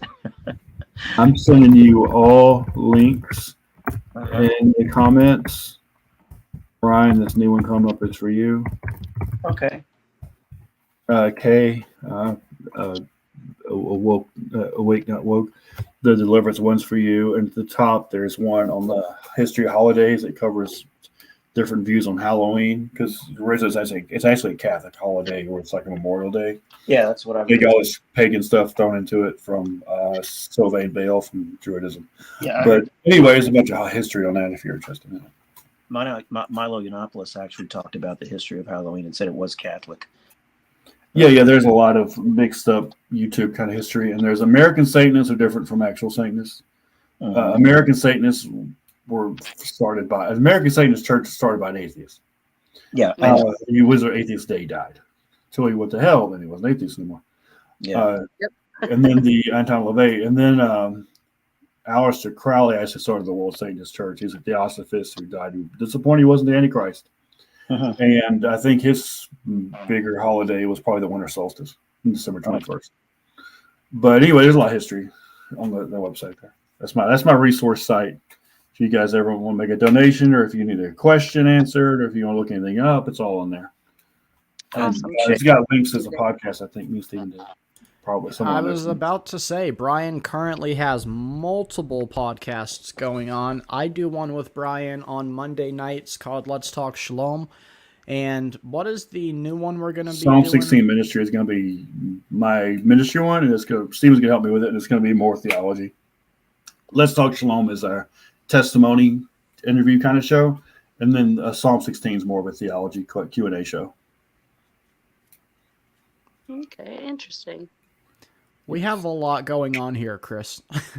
Oh, that's awesome. I love it. It's funny, because we were saying how this is like a church, or is really a church, and the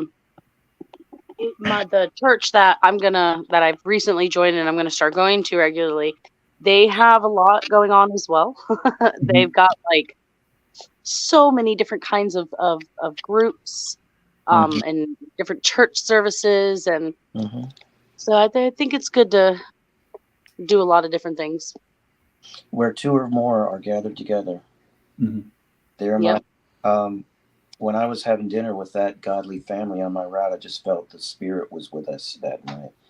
And hanging out with my old friends, sometimes it was really nice and everything, but I never felt that. I didn't feel that Spirit being present with us like I did the other night. What are you referring to? Who, me?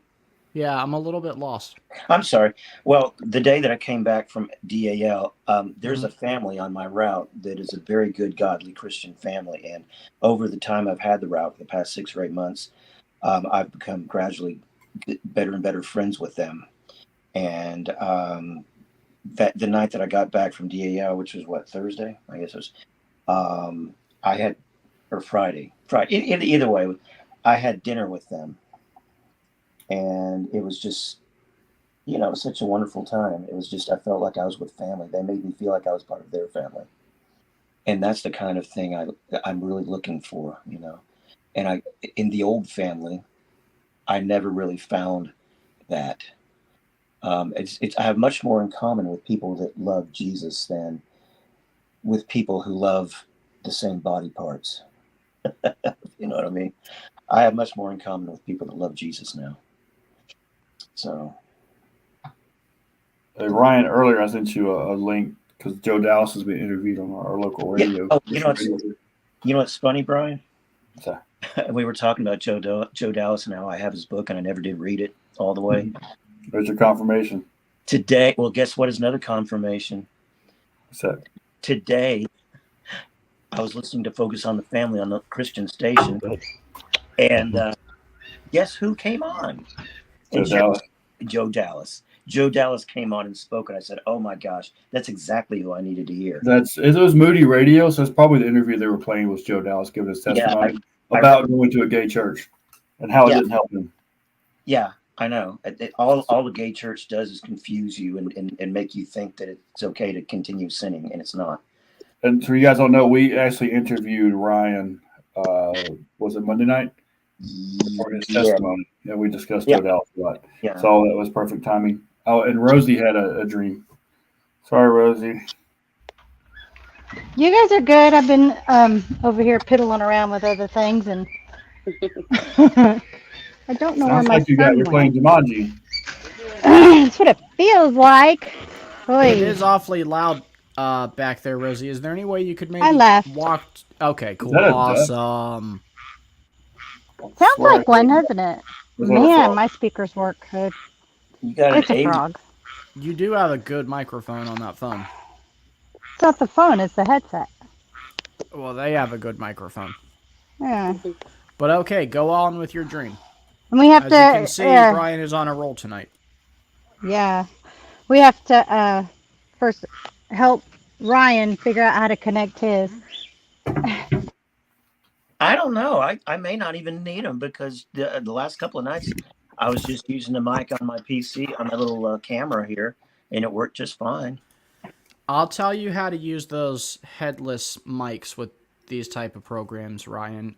You take them and you walk over to the trash can and you throw them in there, and then you go online and you order you a headset that is hardwired. Hardwired. Well, they're selling pods now with wires to connect you to the phone so you don't lose them. And they're upping the rate like it's a special feature to have. Oh my goodness, no.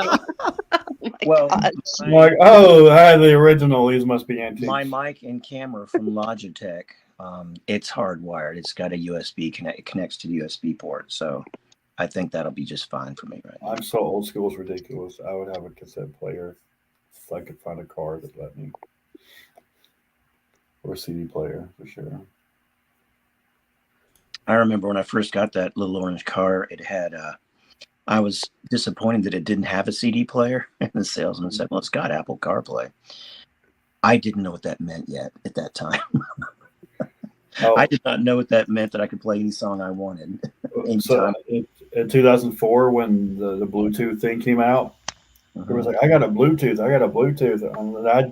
Part of my job was to make sure people had a dental clearance to go overseas at no notice, like medical, dental, all this stuff. Yeah. Like you don't get to Iraq and they have to extract you with an Apache helicopter because you have a bad tooth. So he's like, I have a Bluetooth. Like, come see me. We'll get you booked.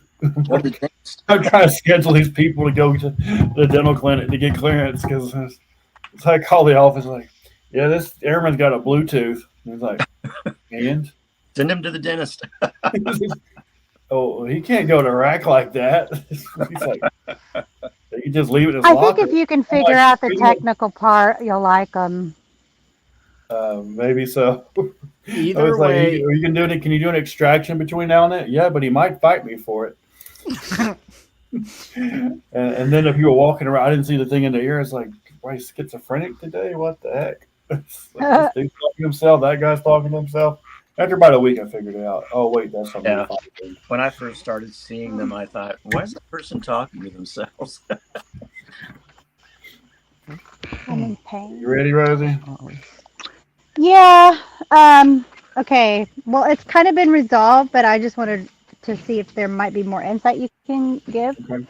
I was 13. I was pregnant, and it was before I told my mom about it.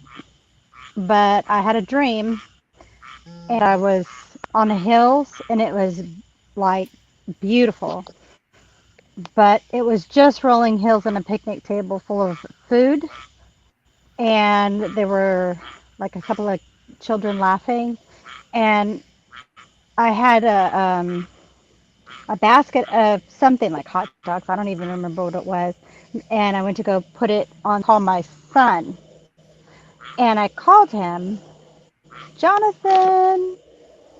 I hadn't named the baby yet, so he wasn't anywhere to be found. It was like I felt just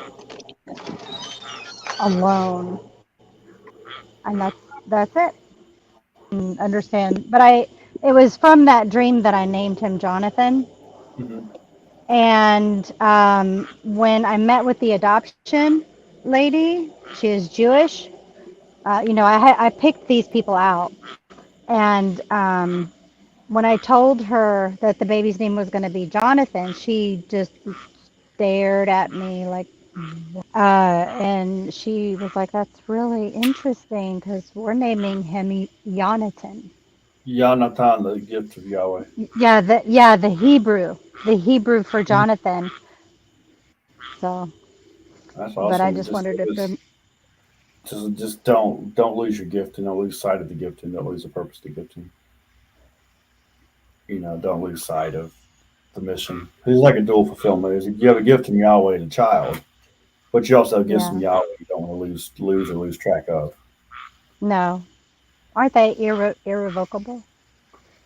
You That's the can get promise I goofy with hold on them. to. That's how Yeah, in no, I'm not. I've it's, met people that got goofy. yeah, I mean the gifting is still there, but you can self destruct with it. Yeah, I become mean, pride like with it. teaching, you become a guru. A pastor ended up being a gang leader. Time he wanted to. Apostolic people end up running the mafia. Prophetic people end up on the psychic network. There's evangelists that end up recruiting people to all kinds of stupid stuff. So every gifting has this God side, the devil side, and then the human side. So if you have, I'm going to need to finish writing this book on this. So if you're an evangelist, your human side, you're a salesman. Your devil side, you're probably a drug dealer or you're recruiting people into stuff they shouldn't be in. And on the God side, you're an evangelist. You're a kingdom recruiter. Pastors on the human side, they're usually a store manager, maybe a football coach, something like that. On the devil side, they're usually a gang leader of some kind, and on the spirit side, they're shepherding God's people with teachers. You can be a yogi or a guru, freaking Deepak Chakra or somebody. You can be a teacher. You can be a counselor. You can be a professor. You mean author on the human side, a trainer, and on the spirit side, you can teach the word, teach the faith. On the prophets can end up being counselors in the natural, or advisors, or usually board members because they know what to do. Sometimes they're in marketing because they can kind of forecast what's going to happen. But on the spirit side, they can be psychics on the bad side. But on the good side, the prophets or advisors to pastors. And the apostolic people in the natural end up being an entrepreneur. They end up owning a chain of restaurants or a franchise or starting something new where no one else has done it before. On the bad side, they can be some very narcissistic CEOs like the robber barons were, or like these mafia guys. And on the God side, they're usually church planners, or they start whole movements and ministries like Focus on the Family, or these big worldwide ministries. Like that hasn't been done before. They're apostolic people, but everyone's got the gifting, but you can use it good, bad, or for yourself. So it Have you doesn't heard of it, Live the Life? It's goofy. What's up? Have you heard of Live the Life? Mm-mm. They're smaller, but I think they may be affiliated with the one that you said, Focus on the Family. They're not affiliated, but they might be connected. They do a lot of different ministries on all different stages of life. Is called Adventures in Marriage.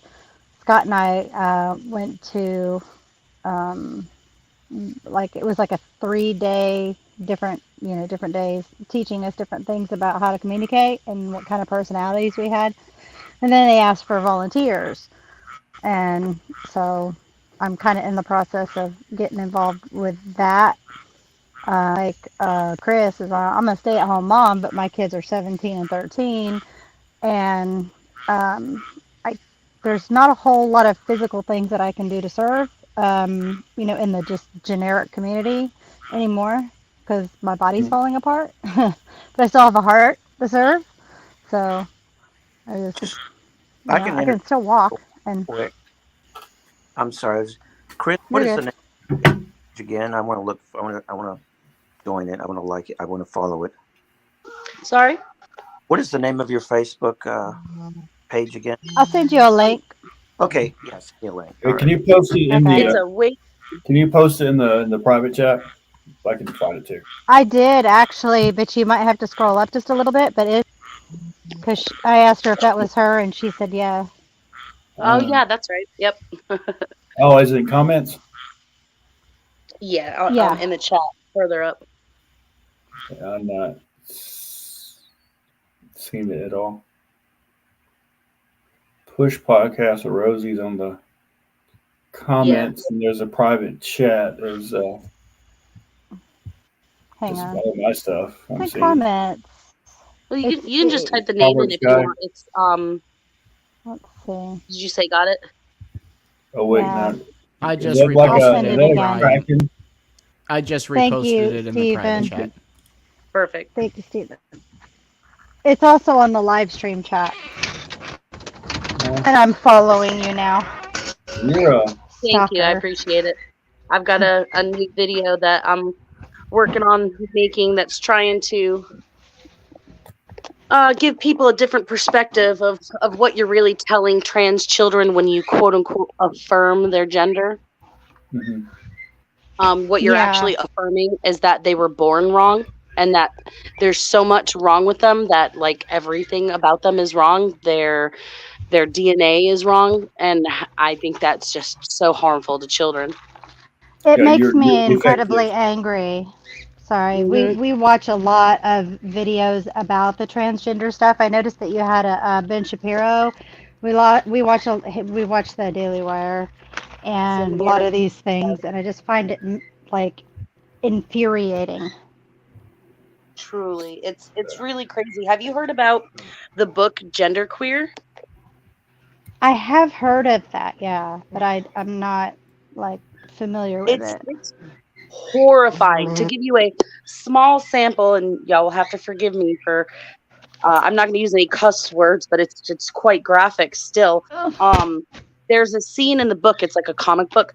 There's a scene in the book where it's essentially cartoon child porn.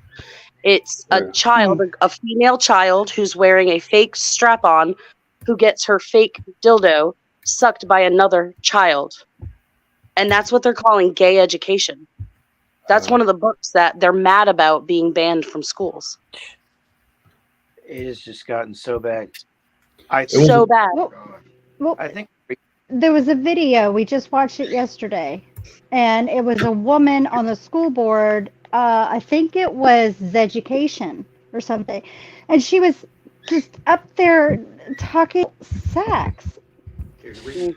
Yeah, and it was like listening to some sort of X-rated book. Mm-hmm. I'm like, I was crazy. So something similar happened in Chattanooga with the. There was something Mouse. It was about the Holocaust, but it was some kind of. It was a graphic novel, and there's all kinds of nudity in it in this graphic novel because they love to do that with. But they put all the nudity all in it for some reason, and this elementary school banned it because of all the nudity, and like the Jewish synagogue came out here flailing arms about banning this Holocaust book, and children need to know about the Holocaust. You can't prevent them knowing about the Holocaust. It was like it's a comic book full of naked people.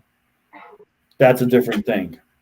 Totally different. We talked about words being powerful. So when you totally change the meaning of words, it becomes different arguments. I know that's not even the issue. The issue is not the Holocaust. The issue is everyone being naked in this book.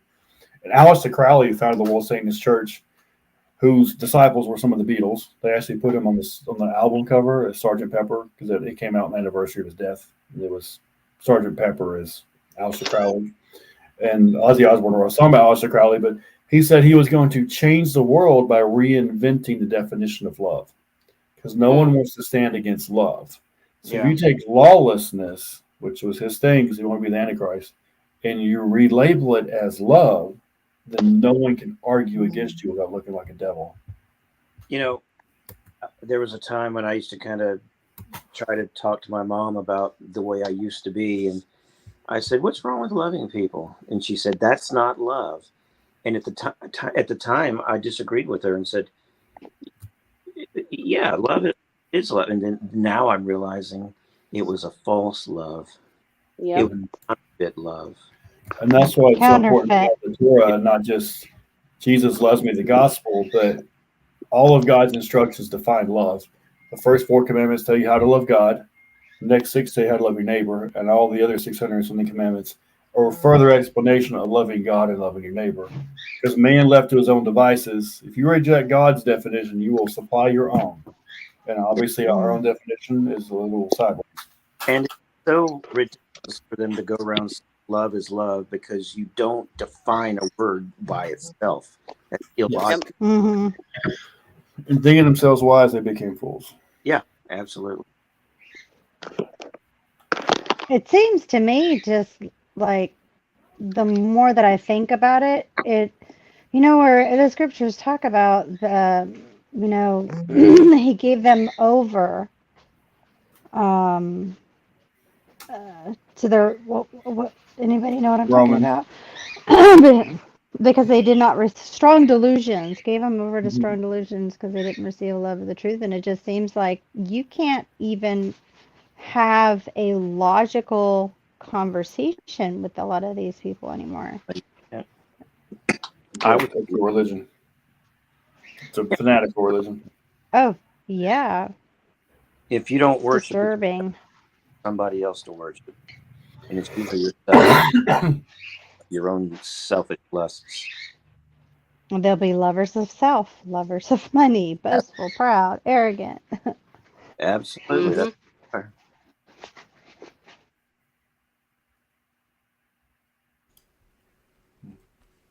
This is a quite unique group we have formed here. Yeah. It truly is. God brought this group together. He Amen. had to have. No one else would have. So, Kay, are you are you military? No, I came very close to joining the military when I was a teenager, when I scored really high on my ASVAB. ASVAB. I didn't take the full ASVAB. I took whatever it is they give to like 17-year-olds. Yeah. I don't think it's the full thing.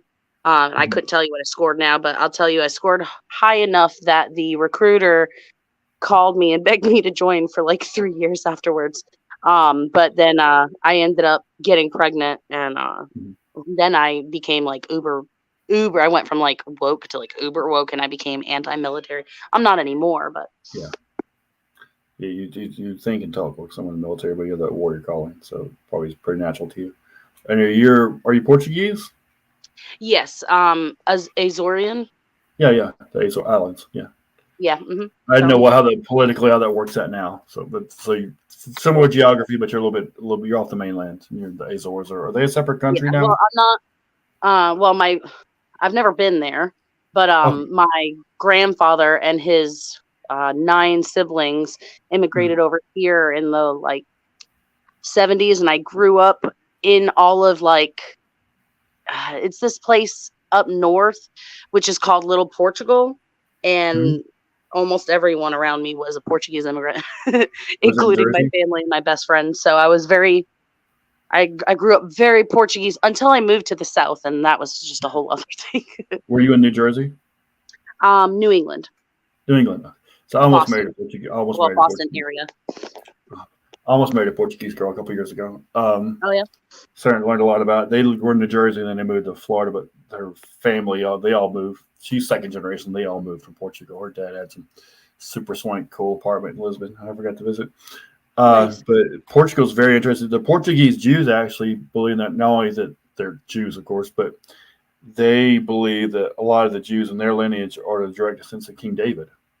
Oh, and Portuguese Jews could not marry any other Jew, even from Spain, because they think King David, they are King David's lineage, and they would pollute their bloodline by marrying someone not from Portugal, not just the Iberian Peninsula, but from there. So that's really cool. But it's like the Gauls and the Franks and the Moors all blended together there, made a really cool, unique culture. It's a beautiful language too. Even the word for trash is cool, Zumi. Or that Zumi is least use trash, Zumi's juice, I think. And Beju's kisses. So it's like every word is amazing. Go ahead. And their Portuguese is actually much different than mainland Portuguese. Oh wow.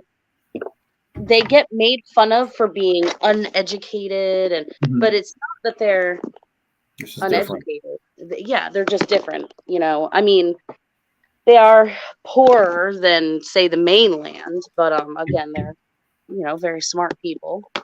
Chris, correct me if I'm wrong, but wouldn't Brazilian Portuguese also be very different than mainland Portuguese? Yes, I have a ton of Brazilian friends. Well, first, while most Brazilians are Brazilian Portuguese, a lot of them actually speak Spanish. So there's even a bit of a difference between the cultures in Brazil itself. But yeah, they are different. There's a lot of similarities. There's a lot more similarities because, like, I find that I get along very well with like the Mexicans where I live in North Carolina because of that. It reminds me of my culture.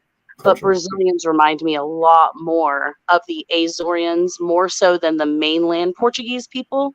So I actually get along really well with Brazilian people. And it's not that I don't get along with mainland Portuguese people. It's just that I don't vibe as well with them.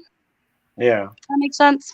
Do you think it's more like Spain has a Castilian language and culture and it's very formal, but if you go to Mexico or Puerto Rico, it's more of more of a South American culture than a European culture. Yeah. See, because the Azores, they're islanders. Yeah, so they're isolated from that. Exactly.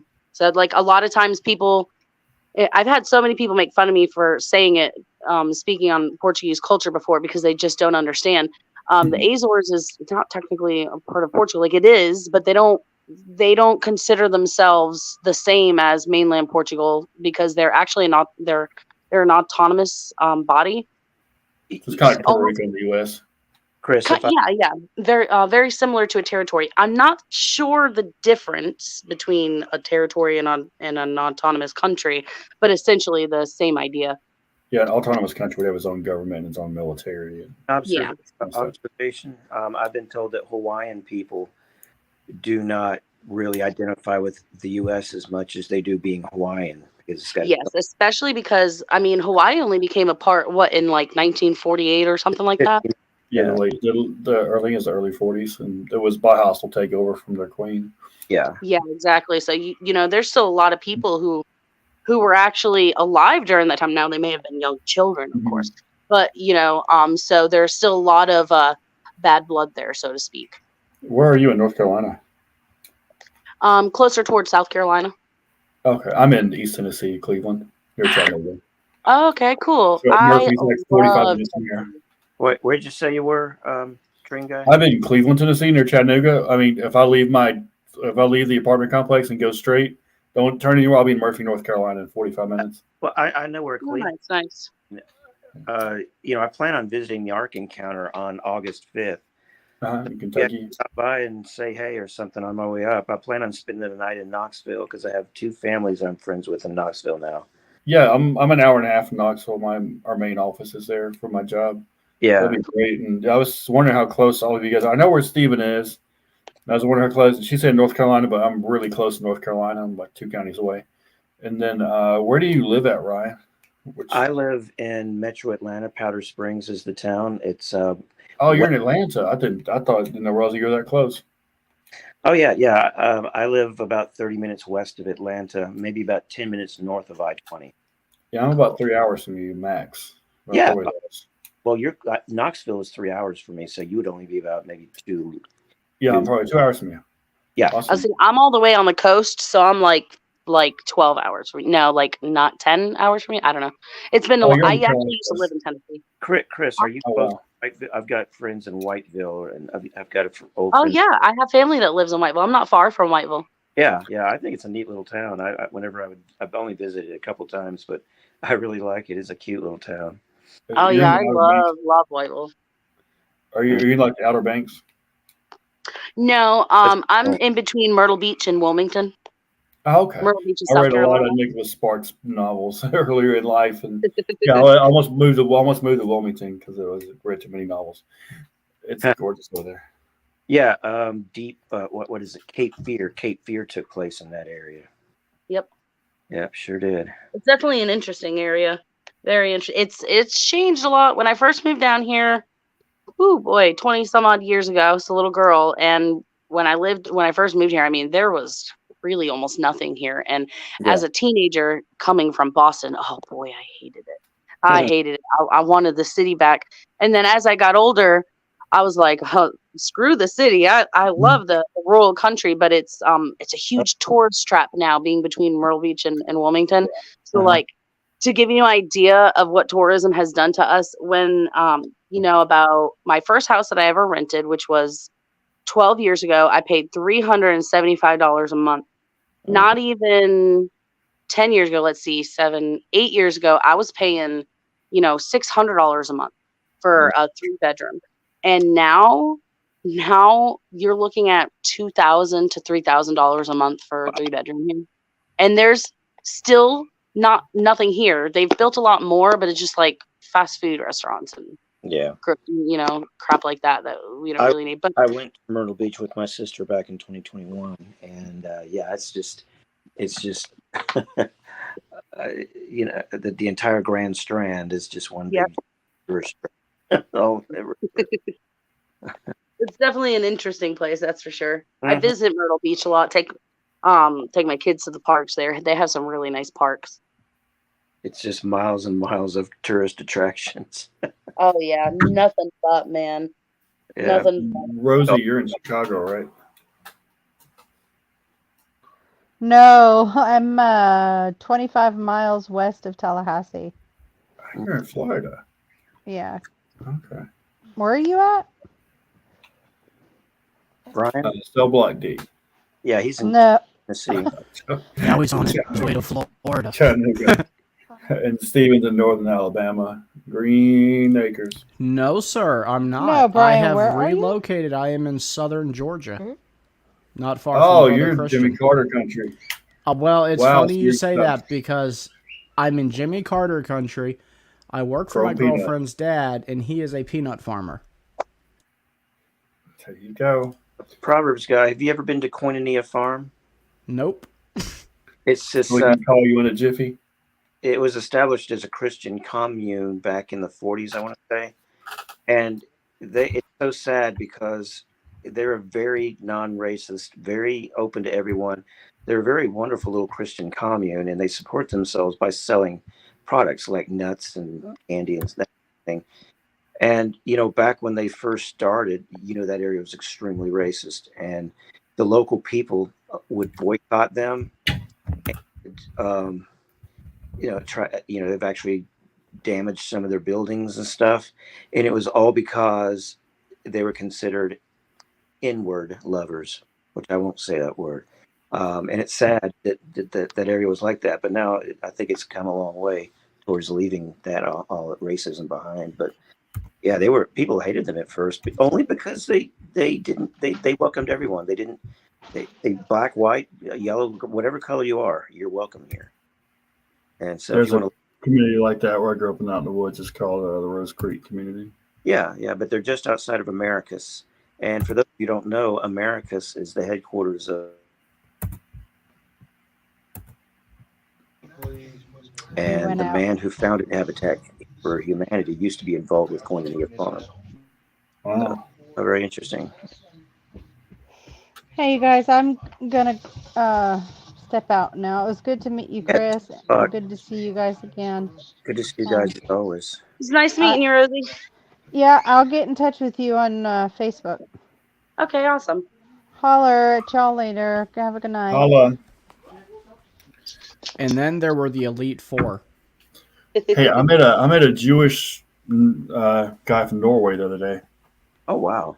Get out of here. Yeah, you know what his name was? What? Valhalla. Oh, wow. Really? Very interesting. Oh. It was hollow with the CHALLA. Yeah. Hollow like a bread. Walked right into that, Chris. I really did. When I was in East Germany, I met a girl named Chimichanga. She was Romanian, and that was quite literally her first and last name, and she had no idea. And there's a Mexican guy sitting next to me. I was like, dude, tell her. She's like, I want to tell her. I was like, no. You're basically a fried burrito. Yeah. Her name was Chimmy, and her last name was Changa. And I don't know how she spelled it, but same pronunciation. I don't know how she spelled it, but I would have legally changed it to like Derek. Exactly. Luckily for her, there's not a lot of Mexican restaurants in Eastern Europe. But it's like, are you serious right now? She's like, yeah. Your problem? Maybe. It's been part of Denmark because Denmark gave us the most amazing toy that's ever been that we've ever. One of the most incredible little things to play with that I've ever heard of. It's Lego. Denmark. Denmark. Yeah, Lego is based in Denmark, and also a really cool audio video manufacturer named Bang and Olufsen.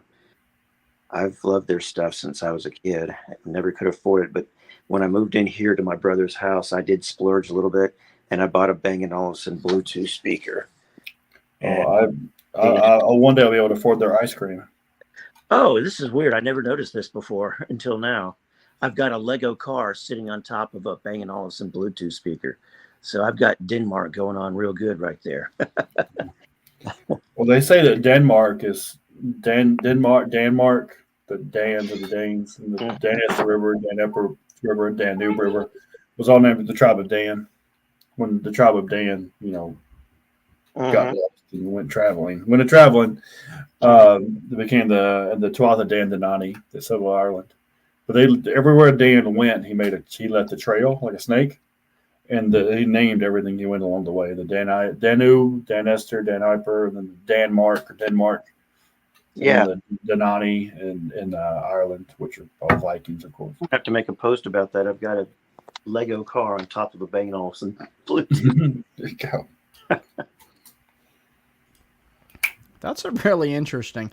We were talking about at the very beginning of this show, kind of, Brian, before you came on, we were talking about some of the lost tribes, and I had mentioned that I believe the actual seed of Abraham through the lost tribes has literally spread to really every single place of the earth.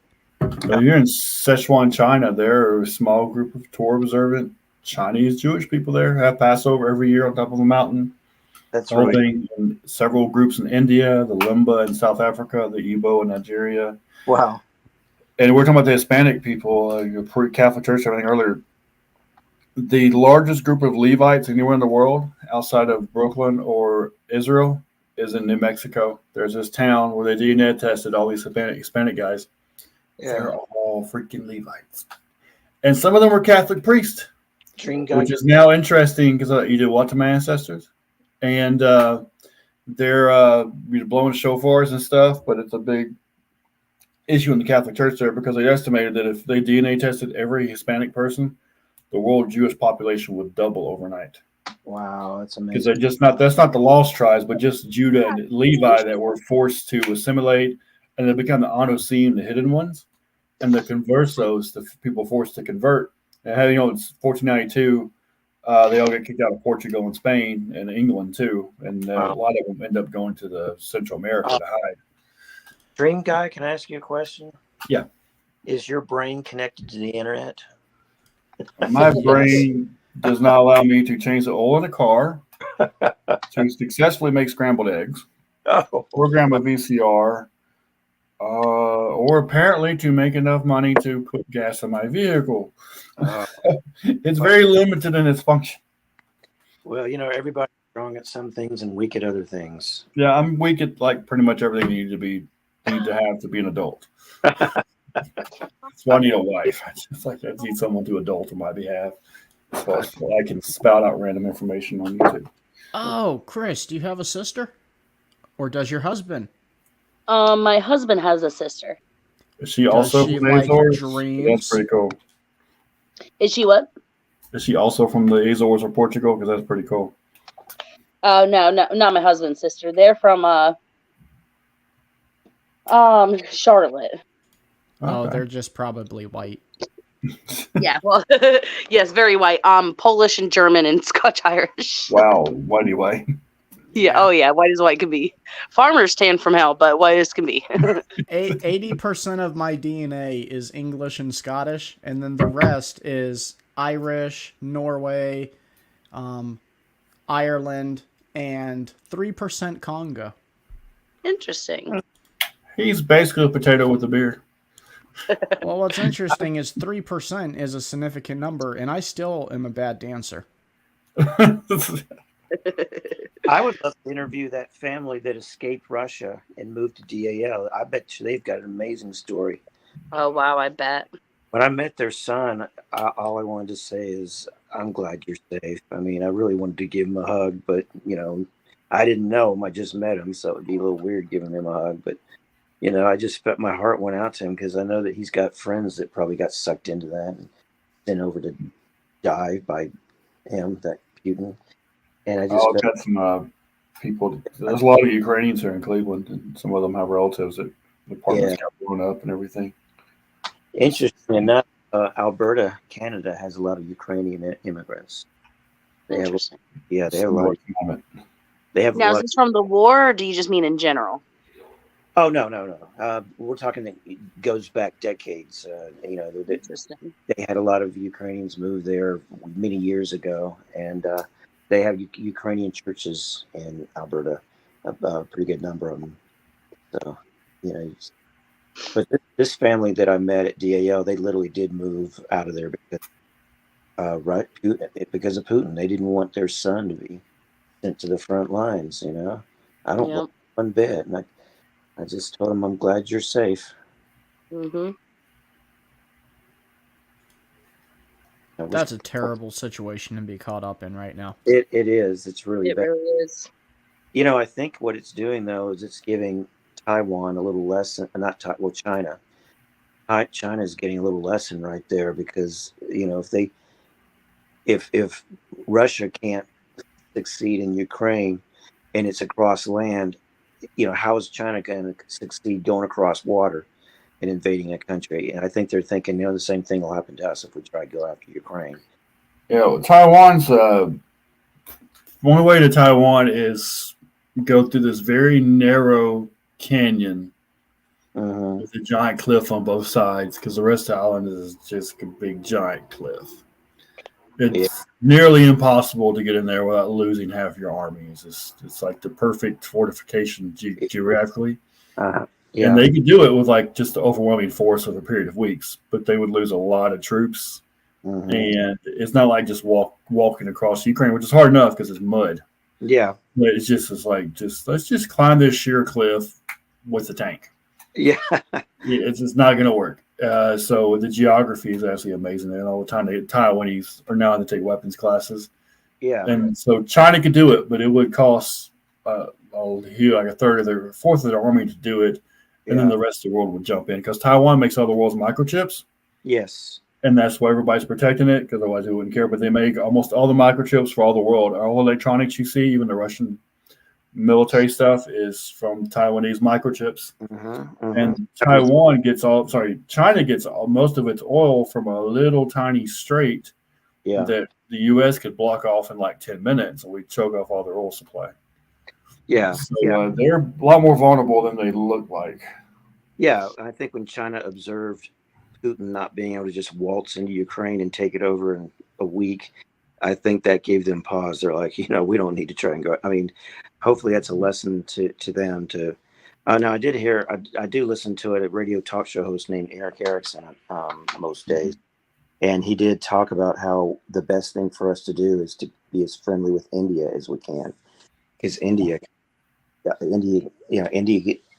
jump in and help Thailand. They have to. But unfortunately, they're killing Messianic Jews left and right now. And also kill a lot of Christians. But so, I mean, geopolitically, the Pakistan and China would team up in most of Africa against us. But India has a lot of people, and they already don't like the Chinese because of Kashmir. Yeah, they don't like they don't like the Chinese. That's true. China would have the whole rest of the world against them except Russia and North Korea or whatever. And Infographics is a really good show to watch. Because talking about China has all these people, but no water. They are literally about to die of thirst. They have no water. And the far eastern part of Russia has this giant lake and all these oil fields. Yeah. But they don't have enough people to actually transport or collect any of it. They just don't have enough people. So China has the people, but Russia's got the oil and the water. So if they ever got together, they could be pretty much self-sufficient. I heard that China is actually more, and you may have seen the same because I watch infographics videos a lot. Yeah. You've seen the same one I saw because they talked about how that part of Russia in the northeast, that's what China wants, even at least as bad as Taiwan, if not worse. Serbia, yeah, because that's where all the water is. Mm-hmm.